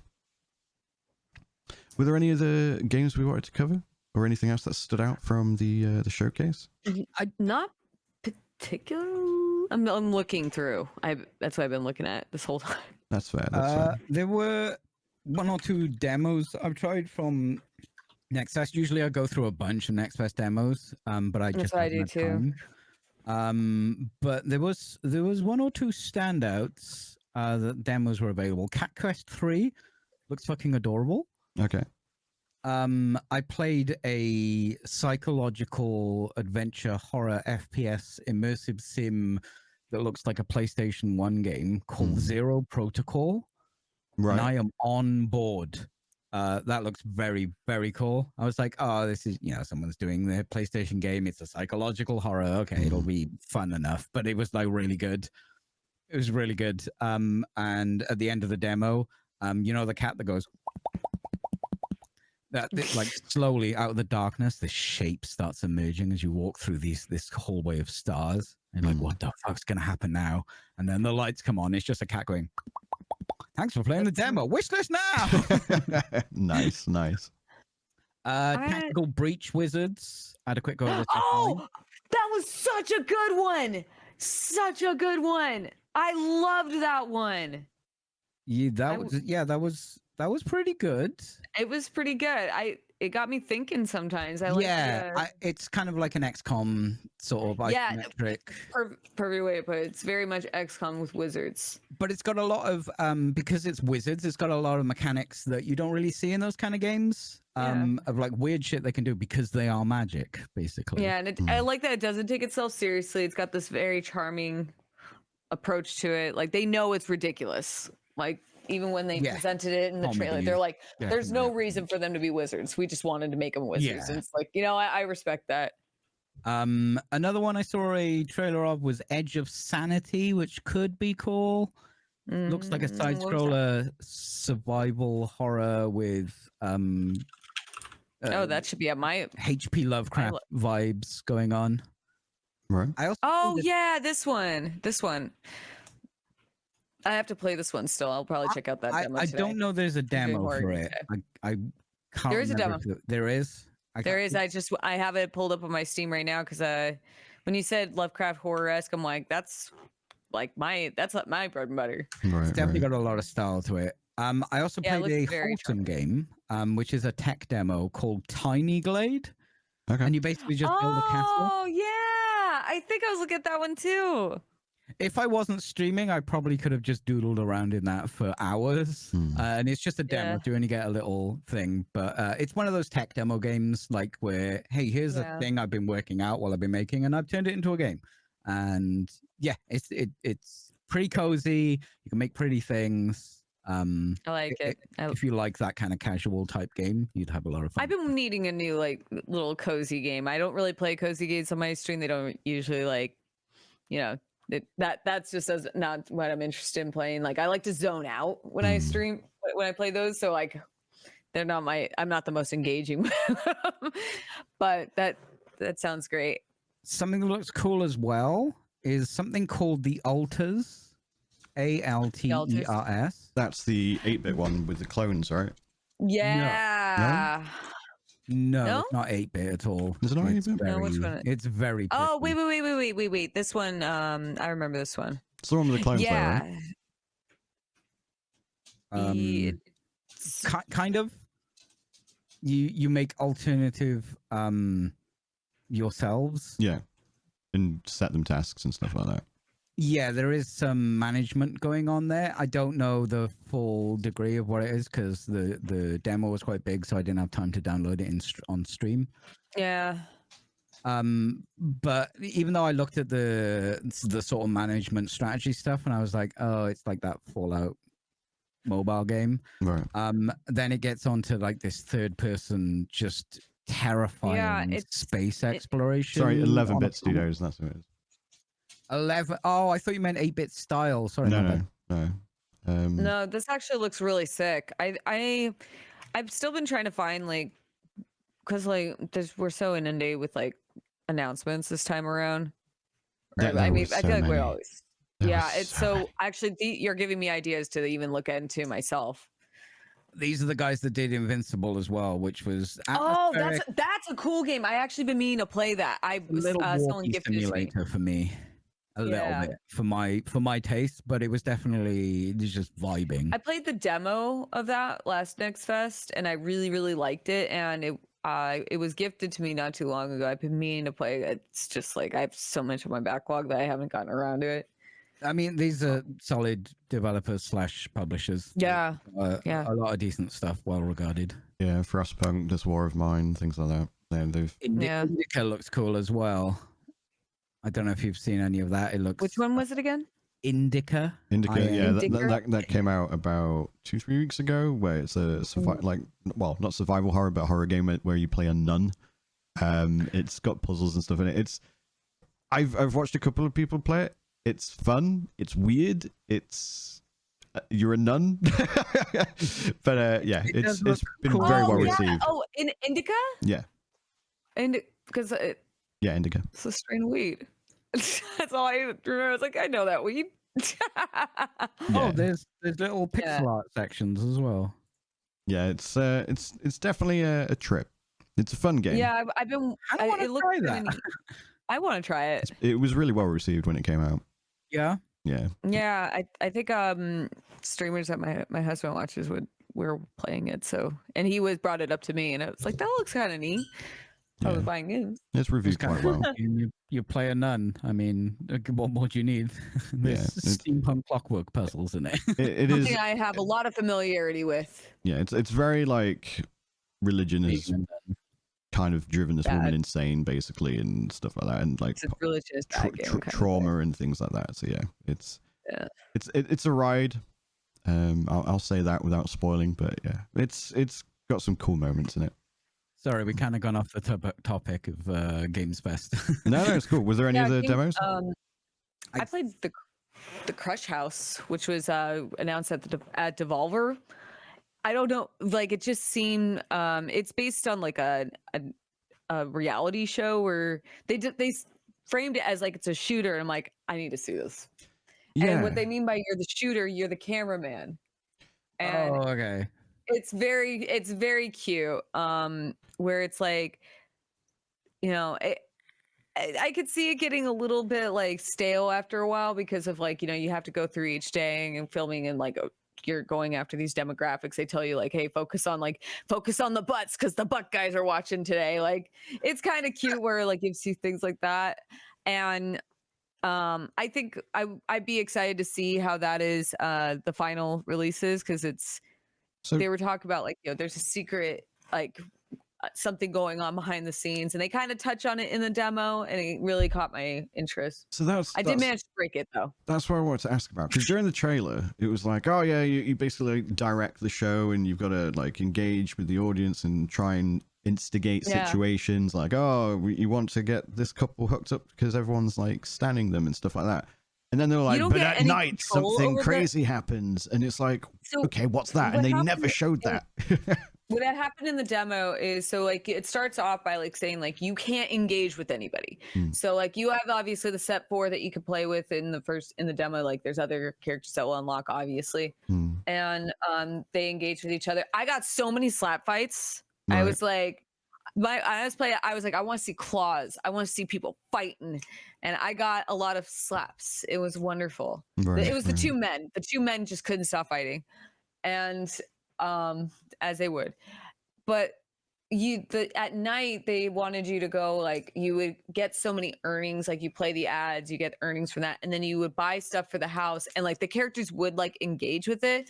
Like I bought like a little stuffed animal, and they're like, oh, who put this here? And it's like, me, stupid. Right. Okay. But, so like the Sims, you just give them yeah, stuff. but they engage with it, like they question things like what's going on, and then like at certain times, certain nights, you'll get little like on the mini map, because they want you to look around, and like what incentivizes you to do that is like some of the cast members will be around, and they'll ask you to talk or like focus on certain things, like show me like actually being friendly with people. It's like, yeah, you're coming off like a douchebag. I guess I could try. Right. One of them asked me to stop showing her butt, and I was like, no, I'm not going to do that. The butt guys are watching. Right. The butt guys need their butts. Yeah. I cannot oblige, lady. Daddy gotta make that bread. Woo! But it does, the demo ends on like, you know, you're supposed to keep the show afloat, but because it's only a demo, they do end that it's over. Right. But like there is a tone. There is like some weird insidious tone going on it. And I think if anything, sometimes like the days felt like during the day when you're filming, it felt like it dragged a little bit, because like you're spending more time like trying to find these people, and it's like I would get too focused on like, oh, the plant bitches want to see flowers, I'll show these bitches some flowers, and it's like you have to go, so you're kind of like, you're trying more to focus on getting those demographics than anything. So I wasn't watching as many ads as like the game, so I wasn't able to afford stuff. Right. Okay. So I would really like to see how it evolves in the final release, because from what I saw, like I don't know what it was. Like, I don't know if you guys remember when you were playing did you both, I'm sure you both played Okami, right? No. No? Oh, okay. Great. That's some weird shit. Yeah, okay. It do be weird shit. Okay. I know of the game, yeah. No, I've never played it. Well, there was like certain, like the way the sounds, like the character, the way they bobbed around and anything, it was just very reminiscent of that. And I thought it was like kind of cute. Like it clearly doesn't take itself seriously, but there is like the way like you have the disembodied voice like telling you what to do and warning you like don't engage with them, and like it does lend itself to have like, I'm really interested to see where it ends up and like what exactly is going on behind the scenes, because they only briefly touch on things. But I thought it's a small demo. I think it's worth checking out. It takes like maybe like 2 hours to play through. It's very it's so charming and fun, like, and bright and colorful. So during the trailer, it kind of implies at night that there's a supernatural aspect. Is there a supernatural I aspect? haven't gotten that. Right, I didn't get any of that. It right. was just I think, like, so the first night where like you're still learning the mechanics, the voice tells you like, hey, we want like go buy this to tell, like, to introduce the mechanic that you buy stuff at night. Like you Right. buy like a karaoke player and they'll like start engaging with that, like kind of Sims-esque. Right. And the first one's just like the stuffed animal, and it's like the mascot for, like, they have like these drink machines posted up in different areas of the house, and if you have like the conspiracy theorists like who are watching, like they'll tell you who's going to be watching, so it tells you who to focus on, so you don't really get a choice. So like the first one is just like get some drama, and then they'll like add on more, and I think I got to like 4 or 5 different demographics I had to appeal to, and some are easier than others. Like, the flower ones, like I got to focus on the fucking flowers, which is kind of difficult with no one's outside. That's a weird demographic, isn't it? I know, the flower bitches, but there were the butt people, and if you get the conspiracy theorists, you'll see if you're filming the right thing, little like indicators like, oh, this is, and point increments will be occurring. And when you focus on like the drink machine, the conspiracy theorists like really love that shit. So I'm curious to see like what's going on with like the ads. The ads are really weird too. I love how weird they are. Like it reminds me a little bit of like some of the ads in Cyberpunk, like the static ones. Like one of them is like dog milk, and it's just a hot dog and a martini glass of milk, and it's like, okay, like I thought it was gonna be like the milk the dog, but it's like, it's goofy. Dog milk lasts longer than any other kind of milk. It's good for you too. Because no one will fucking drink it.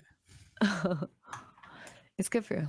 Yeah, it's full of vitamins, full of minerals, full of marrowbone jelly. There's like, one person on the internet that just got a reference. When you buy the stuffed animal, when you buy the stuffed animal, the castmates, they'll go over to. I'm ignoring him. Yeah, no, he knows. That's why he's laughing. He was like, I know. I'm being steamrolled. Sorry, continue. I tried to. I was like, I have a point. No, finish it. Please carry on. Yeah, he's just memeing. But you put the stuffed animal there in the first one, and like you'll see all the castmates like join around. They're like, "What the fuck is this? Who put this here?" And so they do imply it a lot, and there's like the elevator that goes nowhere and stuff. It's like there's some cool stuff in there. I think Peachy would really like it. I think it'd be kind of fun. I think he will as well. Yeah. It's one because I saw the trailer because it was at like 3 different showcases, and I was like, every time they showed something slightly different, and they never ever expanded on the nighttime aspect, and I was like, that's the one really big bit. They really are keeping it hush even in the demo. Like there are hints of it, and like I said, like they are very insistent that you don't talk to the cast, which is kind of like, it's kind of the routine for like reality shows in general. Like you're not allowed to talk. They're not the cameraman's not allowed to engage with the cast whatsoever. And you have the choice of whether or not you want to. Like they'll have like little exclamation marks and be like, hey, could you help me? Don't show my butt. No, fuck you. Were there any other games that you guys played? I played a couple that like I did like Amanda the Explorer 2, but that was such a it was literally like 20 minutes long. Right. So I can't really say it stood out to me. I'm not gonna be checking it out afterwards. That's also, mascot horror doesn't really do much for me. Yeah, that's fine. Yeah. Airborne Empire. That was pretty good. Oh, that was Metal the Slug. city builder, but you're flying on platforms, right? Yeah, that was pretty. Oh cool. yeah. Another city builder, Rings of Saturn. I'd say city builder. There's a lot of nerdy. It's not a city builder. There was a lot nerdy. Of city builders that were being announced this time around. I feel like the easy junk food snack game I played, Fumes. It's Carmageddon. You build your car, you put stuff on your car, you kill other cars. Yeah, I love games like that. I saw that. It was like with the 16-bit art style kind of thing. Yeah, it's kind of got that PlayStation vibe to it for sure. Yeah. There's a lot of games coming out with that. Yeah, it's kind of hard to remember them all, PlayStation actually. 1 Oh vibe. yeah, the showcase, it was either like retro games, so like 2D platformers, pixelated stuff. There was a fuckload of those. Like it's the year of the retro. I'm here for the PlayStation because we haven't really seen that a lot, and they're doing that weird Z, where the textures jump and the things geometry bends because of limitations of the PlayStation 1. And I'm like, but that was a mistake. And then I'm playing and going, that kind of makes this particular they've game done it on purpose. good. Yeah. It does work. I like seeing stuff, throwbacks. I like seeing some of the retro stuff. It's fun. Yeah. Yeah, I played Metal Slug Tactics, which was pretty saw interesting. that. Is that any good? Because I Metal liked Slug is it. they run along the floor, shoot bad guys, collect Yeah, arrow. I think I have to play more of it. I only got like about an hour and a half in. Seem to have the vibe, the art style that Metal Slug is. Oh, really it's famous so cute. Like it looks so good. I have only a very minor complaint about it, and it's not like anything like that should ever like make or break the decision. I struggled a little bit with you can't rotate the map right at all. So like there'd be times where I'm like, where the fuck am I? And I'm like counting the squares. So yeah. and it's a quality of life issue that I have because like I play a lot of tactics games in general, and most of the time you're allowed to like swing the map around so you can see what's around you.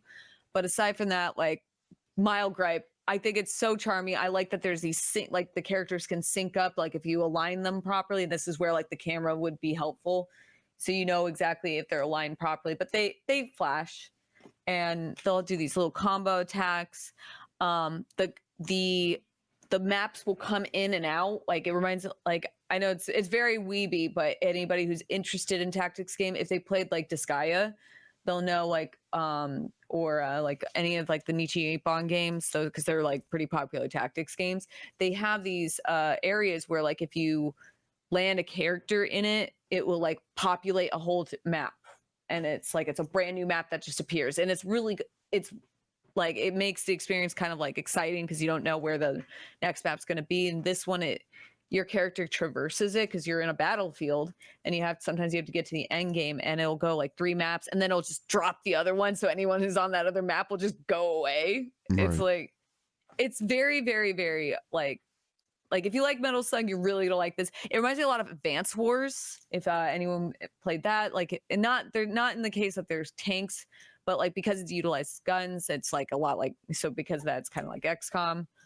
I think it's definitely like a solid tactics game if that's like your cup of tea. I've genuinely loved it. I think it's interesting that they chose that IP to do a tactics game with. Yeah, but it works. It really does. Like maybe that's why you can't turn the camera because it's sprite work rather than.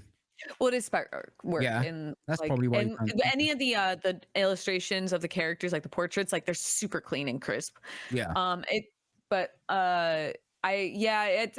understand it's all like sprite work, so it makes sense. That's why I said it's a minor gripe when you play. They need something there to let you know where you are. Yeah, where like some of it was so the enemies, so some like units will be like on a higher. So it's hard to on a higher level, and it would be hard to tell if whether or not I could shoot them. And this is why, like I said, it's a minor gripe. And this is only coming from if you played a lot of tactics game. This is something that you'll notice when you're playing it, that you'll see you're not, so because you're not able to swing the map around at all. Like, and it's just like a simple, like I said, it's a quality of life issue. Like I would spend more time, like it does allow you to turn back, like redo the turn. Like if you don't commit to it, it's fine. Like you can do the turn, and it's like, ooh, I don't want to commit to that yet, or I don't like that result in the right place kind of deal. Yeah, and you could do that, and it is. I do appreciate that they added that feature in to make up for it. I feel because there'd be times I'll be like sitting there and like I would be scratching my head trying to like, where the fuck can I shoot this guy? So I could see if you are a fan of tactics and you come from like, say you you play Fire Emblem, you play Disgaea, you play, I don't know about Advance Wars because it's been a while since I played that. Played Into the Breach. No, I If haven't. you like tactics, I'd check that one out. I'll take a look at it. Thank you. But if you're used to, you know, those quality of life like features, like just something as simple as rotating the camera, it really does impact because you can see the battlefield a little bit better. But if it's because it's all sprite work, that makes sense, and it's not going to make or break your experience. It really is full of charm. All the sprite work is so, they're so smooth and clean, like lots of bounciness to it. Like it's charming. It's like that's the only way I can describe it. It's just so charming. The art style is very good. I like it. I like it a lot. The old SNK kind of like what can we do with pixel art currently, and they did it. Yeah, I know. I love seeing like the cool stuff with pixel art, and this just really tickled like when I saw the trailer for this, like because I love tactics. It's a way I calm down because I have like my brain's hyperactive, and sometimes it's like a game like that forces me to slow down and just like you have to think, don't go in there. Pay attention. Yeah, so tactics help with that. And I saw that, I'm like, that looks cool. That looks really, really sick. And that might be a day one pickup for me because I just genuinely enjoyed it. Like I want to see like some of the maps I got were like, you know, you had assassination maps where like the objective was there were certain units that you had to shoot, and they had little indicators above them, but I didn't notice that right away. So I was like, which one do I have to shoot, man? Right. So, and again, it's like all about the placement. And there was another one where like you had to stop I had to stop a cargo truck, which I failed that one. Right, yeah.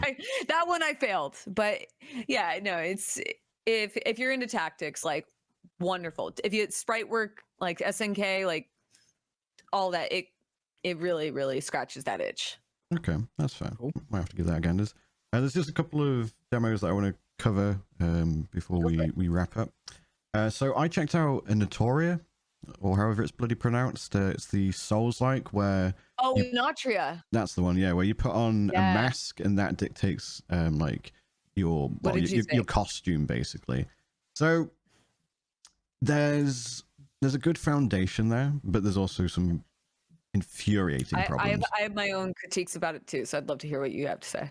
So I liked the weapon system, the build system, the passive tree. I see a lot of, as someone who plays like action RPGs and likes to theory craft and build craft, I saw a lot of potential there.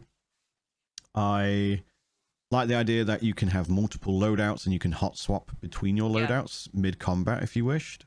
I liked the aesthetic, like the whole like It's beautiful. You're basically a mannequin. They called it like the bright. They call it the daytime sun's like or something like that. I forgot what they called it. Yeah, so it's basically like the Renaissance, and you're a mannequin that comes to life for some reason, and you put these masks on, and the masks are all very jester-esque or bard-esque. There's always like a little bit of jester vibe. It's very to them. like Festival of Fools, like setting in like when you go to the main area. I noticed that. Yeah, and I don't think I like the fact that your entire getup in terms of outside of weaponry is dictated by the mask. You put on a mask, but that's it. That dictates your armor. No, there is something with the mask, so they do have passives on them. Yeah, but what I mean is, I would prefer to be able to have a helmet, gloves, boots, etc. Like I want multiple sets of things rather than one thing is your entire armor, as it were. Like one item dictates it. The things you do really like creativity with builds. If you're like into Fashion Souls, that it's Fashion Souls in the sense of, like, you have all these different like aesthetics that you can take on, but they're not. You can't like super like individualize yourself. It's like got these. It's one costume is dictated by one item. It's a template, basically. Yeah. This is what you got. So I agree. I enjoyed a lot of those aspects.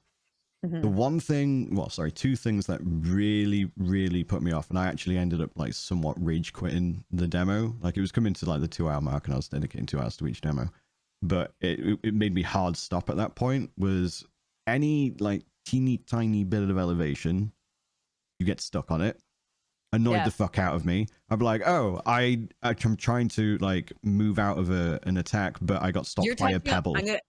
I'm gonna piggyback off that, and when you're done, because I have another complaint. The other thing that really infuriated me was how the camera and lock on interacts with dodge. Yes. So I would try to dodge, and if I tried to dodge twice, what would happen is the camera would sometimes dictate the direction of your dodge. So you dodge in one direction, and then you dodge back. If you're indoors, that happened to me a few times. I hated it. I'll try to like dodge backwards, and then the camera would swing, so it would actually do the dodge sideways, and I'd dodge in a completely opposite direction to where I wanted to go. If I dodged twice quickly, I would literally dodge in one direction, then back where I came from into the attack I was trying to get away from and stuff like that. Yeah, I know. It made me a few so times. mad. It made me so mad when it kept doing that. A few times where I got really so both of those apply to my complaint. So did you get to the boss, like the first boss at the end of the area where it's like he had a big, huge pole arm? No, so I got into the town and I was halfway through it, and then the camera just pissed me off too much. So I was like, I'm going to come back when they sort that out. So it turned out I had a hard drive issue, like as I have an external SSD that I use right now because, just because I couldn't play Armored Core at the time. So that was our temporary fix. And I think I knocked it at some point and the game, my drive disconnected. I thought the game uninstalled itself. Right, okay. It was, okay, so it was not. I apologize to the developers. It was not. It was me. It wasn't me. That's a big punishment for dying in the game. Uninstalled. Uninstalled. So anyway, so I got to the end of the main that first town, and I got to the next area, and that's where like I stopped. So you fight like he's kind of like the prince or the jester, like he's a big jester guy, and it's inside like I don't know if it's like supposed to be like a cathedral or something, but like let me stress, this game is very beautiful. Like it looks great, and I could tell the developers are really gunning for this to be like the next like Lies of P, because Lies of P is like the closest that we've had to like a Souls like that what got a lot of high notoriety like for like the quality that they produced. I don't feel it's going to be that, and part of it is you just touched on two things. So when I was fighting the boss, you go into this cathedral, and like most of the area is destructive. I got stuck in this one little corner, my character, because the camera would do that swinging thing or lock on, and I would roll into this corner, and there was like another like the way it was open, and then there was like this one little table or something that was there, and then another small thing. And I even was saying like this boss arena is shit. Like I don't know who the fuck designed this one. It's shit. You shouldn't have these columns. Like the columns were fine. I didn't mind the columns actually, but if you have like a table there, it's kind of like when you played Bloodborne, you fight Gascoigne, you could get stuck on like a grave or something. Like you'll be panic rolling against a grave. It's like it can really make or break the fight. I would get stuck there, and then he has this long range, and I noticed this with a lot of fights. It was like I could tell the game really wants you to parry. I think a lot of these Souls likes are really taking after Sekiro, like because Lies of P did too. A lot of heavy emphasis on parrying. I do not like the parry in Enotria because because of how stylized the game is. And this is a problem that I've noticed a lot of these developers that try to make Souls likes, they fall into the same trap as they try to really flourish the animations. And you can't do that with things like parry or healing, because when the animation takes too long in the time like where you need to like get away, I couldn't heal during this guy because I would try to do it and the guy would be like, whatever that slung like motion, and he'd knock it out of me. Yeah, and it was too flourishy, and it's like, no, you can't do that. Just like, what did you have in like I'm using Bloodborne. I'm sorry, but like, he just stabbed his leg or some shit, or like, or like every other Souls game, they just do a quick drink and that's it. You want it to be long enough to be something that you have to make sure you're in a position to do it, but if it's so long that it's almost never, then yes, it's just infuriating. Well, this boss arena was so small on top of that, which I don't mind because it had like these pillars and you can go up the stairs, and he did take a second to walk, but he had this really long reach. And then you knock him into a second phase because the game really wants you to parry. And the parry, like I said, I didn't like the parry at all because again, I remember when I was playing, I was like, oh, there's a parry, but he kind of like. I actually found it easier to parry in this than I did in Lies of P. That's fair. I had the opposite experience, but that's fair. I didn't think the parry felt good in this game. I would just be like, I'm really struggling to find when to hit parry, and I admit it's still Sekiro is still fresh in my mind, like how quick the parry is in that and how good it feels. That even like how long it would take him, I was having a hard time gauging when I should actually hit it because it wasn't like, oh, he'll just put his arm up like that. He had like this flourish again. And I understand it's the style of the game. It's very like over the top kind of like, you know, gesture-esque, like almost like marionette. That's actually the better way I would word it. It's like very marionette-esque. And I like that. It works. But with things like that, like maybe obviously with pairing, like you have to get reaccustomed to the mechanics of every game so you get used to it. And that's also, so that could be a skill issue on my end.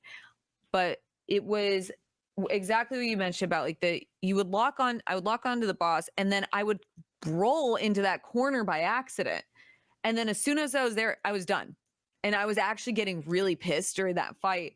And I remember saying like this boss arena, I just remember vividly saying this boss arena is trash. It's the worst thing. Like you can't have a spot like that, like one little blind spot in the corner. I mean, you can, I guess, but I couldn't get out. He would immediately get right in front of me, and it was they didn't make it that easy to traverse around him. And I did eventually beat him. It just took me a while. Yeah, I think the vibe they're going for is a more difficult Souls-like. I think that is their intention. I think there is some artificial difficulty in there, and the interaction with the camera is just Souls. busted. Like, I played enough Souls these days to understand that Souls, like, while they're difficult, but they're not impossible. And a lot of everything is attainable. So with Enotria, what I was noticing is a lot of it was mechanics issues, and that doesn't make it hard. That makes it frustrating. And if anything, that was my experience when I was playing the game. It was a frustrating experience because like I would go and I'm trying to gauge things, and it's like I'm trying to learn. Like I want to learn how to play this game, and it just wasn't like the mechanics were taking a while to click with me. But then as soon as I would try to like, I kind of would regain momentum, like that camera issue came back in where it was like it would lock onto them, and then my character's like and I even think I noticed like the like my direction of dodging moved away, or like it would just start changing. I was like, wait, I didn't dodge there. Yeah, why that did that happened to me so many times. It made me so mad. I think it's a game that's like, if you haven't seen it already, go check out the trailer. The trailer was really cool. The trailer immediately hooked me in. And I was like, I love the style. It looks really sick. Yeah, I think it needs time to cook though. They need to sort out that camera issue. I think a lot of the other frustrations will probably disappear as soon as they fix the camera. The interaction with lock-on and the camera is abysmal. And for example, like the battle arena, that wouldn't have been an issue if that camera issue wasn't there. Because when I played other games, that's why I point out. Yeah, just ignore him. I'm going to move on to the next game that I tried. So there's Cozy Marbles. So Cozy Marbles is where you know, like when you would like get those tube things when you're a kid, and you could start a marble at the top and it would fall its way down, kind of like marbles on stream, but you could, in this game, you can make your own arena in engine, as it were, but it's supposed to be like playing on a toy mat. I can't remember the toys, but we had them in the UK, Peachy, you know, where you could like put the little tubes together and there would be like bridges, and you drop the marble and it would make its way down to the bottom, and you'd be like, oh look, I made a little thing. So it's one of those, and as the name implies, it's a very cozy game. But at the moment, making your like little assault course, whatever you want to call it, your little like deluge where it goes down. Sorry, say again, Pitchy. Like a Rube Goldberg machine. Yeah, essentially, yeah. Rube Goldberg.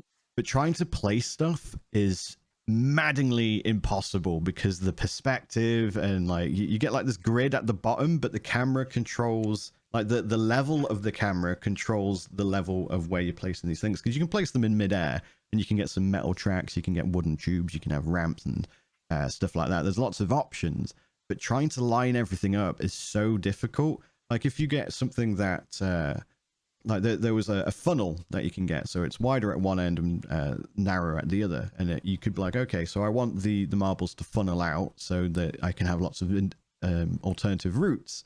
So you'd place it down. You have to place it down before you can like rotate it, but it doesn't rotate from the center. So you're like, okay, it's 4x4, so it should just stay in place, but no, it will rotate from like a corner. So you place it and then it rotates out and you're like, no, and then you'll get another piece that rotates from another corner or another place, and it was just so inconsistent. So it took me 2 hours to get like a third of a thing made. It was just so difficult. I see a lot of potential with it, especially again as a streamer, because they're going to introduce multiplayer and stuff like that where you can like drop your own marbles and things like that. So it'd be cool to like have your community build like maps for you that you can all traverse down, and I think it's something that can follow up on the marbles on stream hype. But until they get the building aspect nailed on it, oh, it's like really That's annoying. a shame. I literally couldn't build a game. complete one. It does. And like, because I looked at it and I was like, oh, I want to check this out. It looks so cozy. It does. And it's just, again, one of those things where it's like, oh, you could probably play with one hand. You just build a thing together, you drop some marbles, and oh, look, I made the thing, and I kaplunked. And, Look at the thing I made, guys. but I couldn't make a complete bloody map thing because it was just so difficult to do.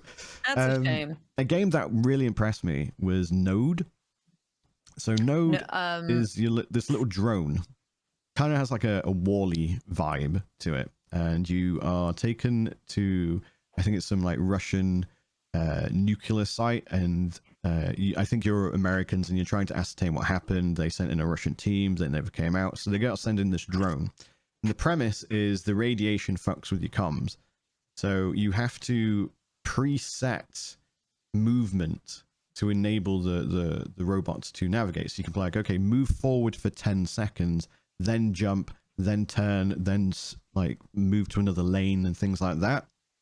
The little robot has quite a lot of character. Like you have ongoing dialogue between you and headquarters or whatever. They're like, okay, we want you to investigate this part of the facility. What have you discovered? Oh, I found a body with an ID card and things like that. But like the actual animations, like when you come out of a lift, the robot will stick its head out and be like, just look around and stuff like that. Or if you fell down like a hole, or there was a platform that was broken, something like that, you'd hear him go like that, like make this cute robot noise as he fell to his death, and you're like, no, no, I'm sorry, no, kind of thing. But like it was really fun. It's somewhat repetitive because obviously the idea is you pre-establish the movement that you want to make, and if it fails, you start again and you adjust from there. So it's very over and over again. But again, if you're looking for a simple puzzler that doesn't take a lot of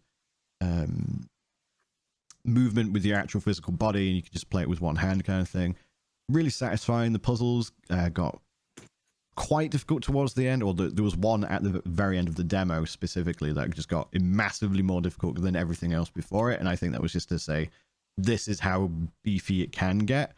I had a great time in it. Very, very simple, but very, very cute at the same time, despite the fact that you're in some like nuclear power plant that's basically essentially killed people. But you get the vibe. You know, you're looking at the cute little robot at the end of the day. Another one I played was Rose and Locket, which is a 2D scroller, but with a comic book art style. Loved the comic book art style. Looked really, really cool. It's it only uses a small amount of colors. I think there's probably no more than 3 or 4 colors on screen at the time, but the actual art style and the way everything's drawn is very good. The panels of the comic also kind of formulate the arenas that you're in, or the level that you're in and stuff like that, and it's all very dynamic and moves as you do in boss fights and stuff like that. The demo is extraordinarily short though, and very, very easy. You kind of do like 2 very short levels at the very beginning, which is like a pseudo tutorial, and then you're thrown into like a mid-game boss fight. You basically one-shot it. Hopefully it's not too easy like that throughout the game. That was literally midway through. I think it was probably like the third boss based on like an indicator that was shown at the end of the boss fight. But the art style is fantastic. Maybe some clarity issues, like there's a lot of red, so there's a lot of red on red with black on red or darker reds and stuff like that. So some of the things like there's like bullet hell moments and you're like, oh, I didn't see that because it's a dark red on a red background kind of thing. So it's very visual clarity is a bit of an issue, I'd say, but otherwise very, very aesthetically pleasing. The other game that I played was as I mentioned, Dungeon Clawler, so highly recommend that. Yeah, I've got a bunch of other games that I wanted to check out. I wanted to check out Yes Your Grace 2, I believe it is. Knights and Tight Spaces. I played Fights and Tight Spaces previously. Really, really enjoyed that. Pinball Spire looked like it could be quite cool. I'm intending on checking that one out. Once Human, I'll probably be checking out now that it's got like a... I've been playing the demo for that. Yeah, like it looks like they're getting very close. My concern with Once Human is it looks like for 1.0, they're about to just add a fuck ton of stuff that obviously hasn't been tested. So I'm like, yeah, I mean, so from what I gather, which I'm not super stoked when I heard this, is that the game, like, I guess like we're gonna have to like, you're gonna lose like start all over when the game comes out. Like you'll keep some of your stuff, but like if your territory and whatnot, you're gonna have to like redo all over again, which has me not like keen on like starting again. yeah. You know? Yeah, my main concern is that they're just adding a bunch of stuff for 1.0 that hasn't been tested. I would It's suggest gonna be a checking bloody out the mess. demo, see what you think of it. I've been playing for past few streams I've been playing. Like I would tail off, like after playing a couple of Next Fest demos, I would play that. I would recommend you check it out. Like it has some cool aspects of it. It's very buggy still. So just be prepared for that. And I do feel there might be a memory leak issue because a couple of people pointed out when I've been playing with them that there's a frame rate drop, big stuttering issue, and like it takes a while for models to load in. And as soon as you restart the game, it's fine. Yeah. Like, so just bear in mind for that. But I would recommend checking out the demo first, for 100%. Sure, because I think you might like at least the aesthetic. I think you dig. Yeah, that's fine. Well, let's wrap things up. So there's so many more games that we could talk about. There's oh my god. Yeah, there's a couple from Devolver I wanted to mention, but there's no demo. It's Tenjutsu and what was it, Possessors. Those looked really cool, but I have nothing to say about them because there's no demo, and from what the trailer looks, very neat. Yeah, but we could go on for hours. 100%. Yeah. So I imagine over the next few months we probably will cover some of these games. There was a plethora of them, quite literally, probably a good few hundred games that were announced, and many caught my eye. And so look forward to that in the future. If you haven't already, I highly recommend that you follow us on Twitter, which is @FullyRenderedTV. There's also the Patreon, which is just /fullyrendered. And of course, the YouTube channel, which is /fullyrendered. And let's do some shout outs. So, Pulp, where can we find you? Hi, I'm Pulp Fictionally. Hello. I'm a former Instagram model turned variety streamer. I'm very exhausted, apparently. Former Instagram model turned variety streamer. You can find me on all social media under Pulp Fictionally, except for Twitter because someone took my name. It's Plop Fictionally. I'm doing a June streamathon. I've had some free time open up, so because of early in the year, I had to take some time off because of my arm breaking. I decided to stream every day in June. I initially started leading up to Elden Ring. During the Elden Ring DLC release, I will be streaming that all weekend. But I've been streaming every day around 5:30 Pacific Standard Time, and just we're going through like my backlog, maybe some demos. Tonight's going to be a horror game at 5:30 again, and tomorrow is going to be a community Pico Park stream. Anyway, PG. Hopefully you can't hear the crazy ass thunderstorm that's happening. Hi, I'm Peachy Pixel. You can follow me on twitch.tv/Peachy Pixel and Twitch and Instagram and all that stuff. I will be playing Fallen Aces tomorrow. We'll be gooning. We gooning. Speaking of gooning, Brian? Massive goon. Gooning. My name is Brian the Pirate. Thank you, as always, to my co-hosts for joining me on this episode.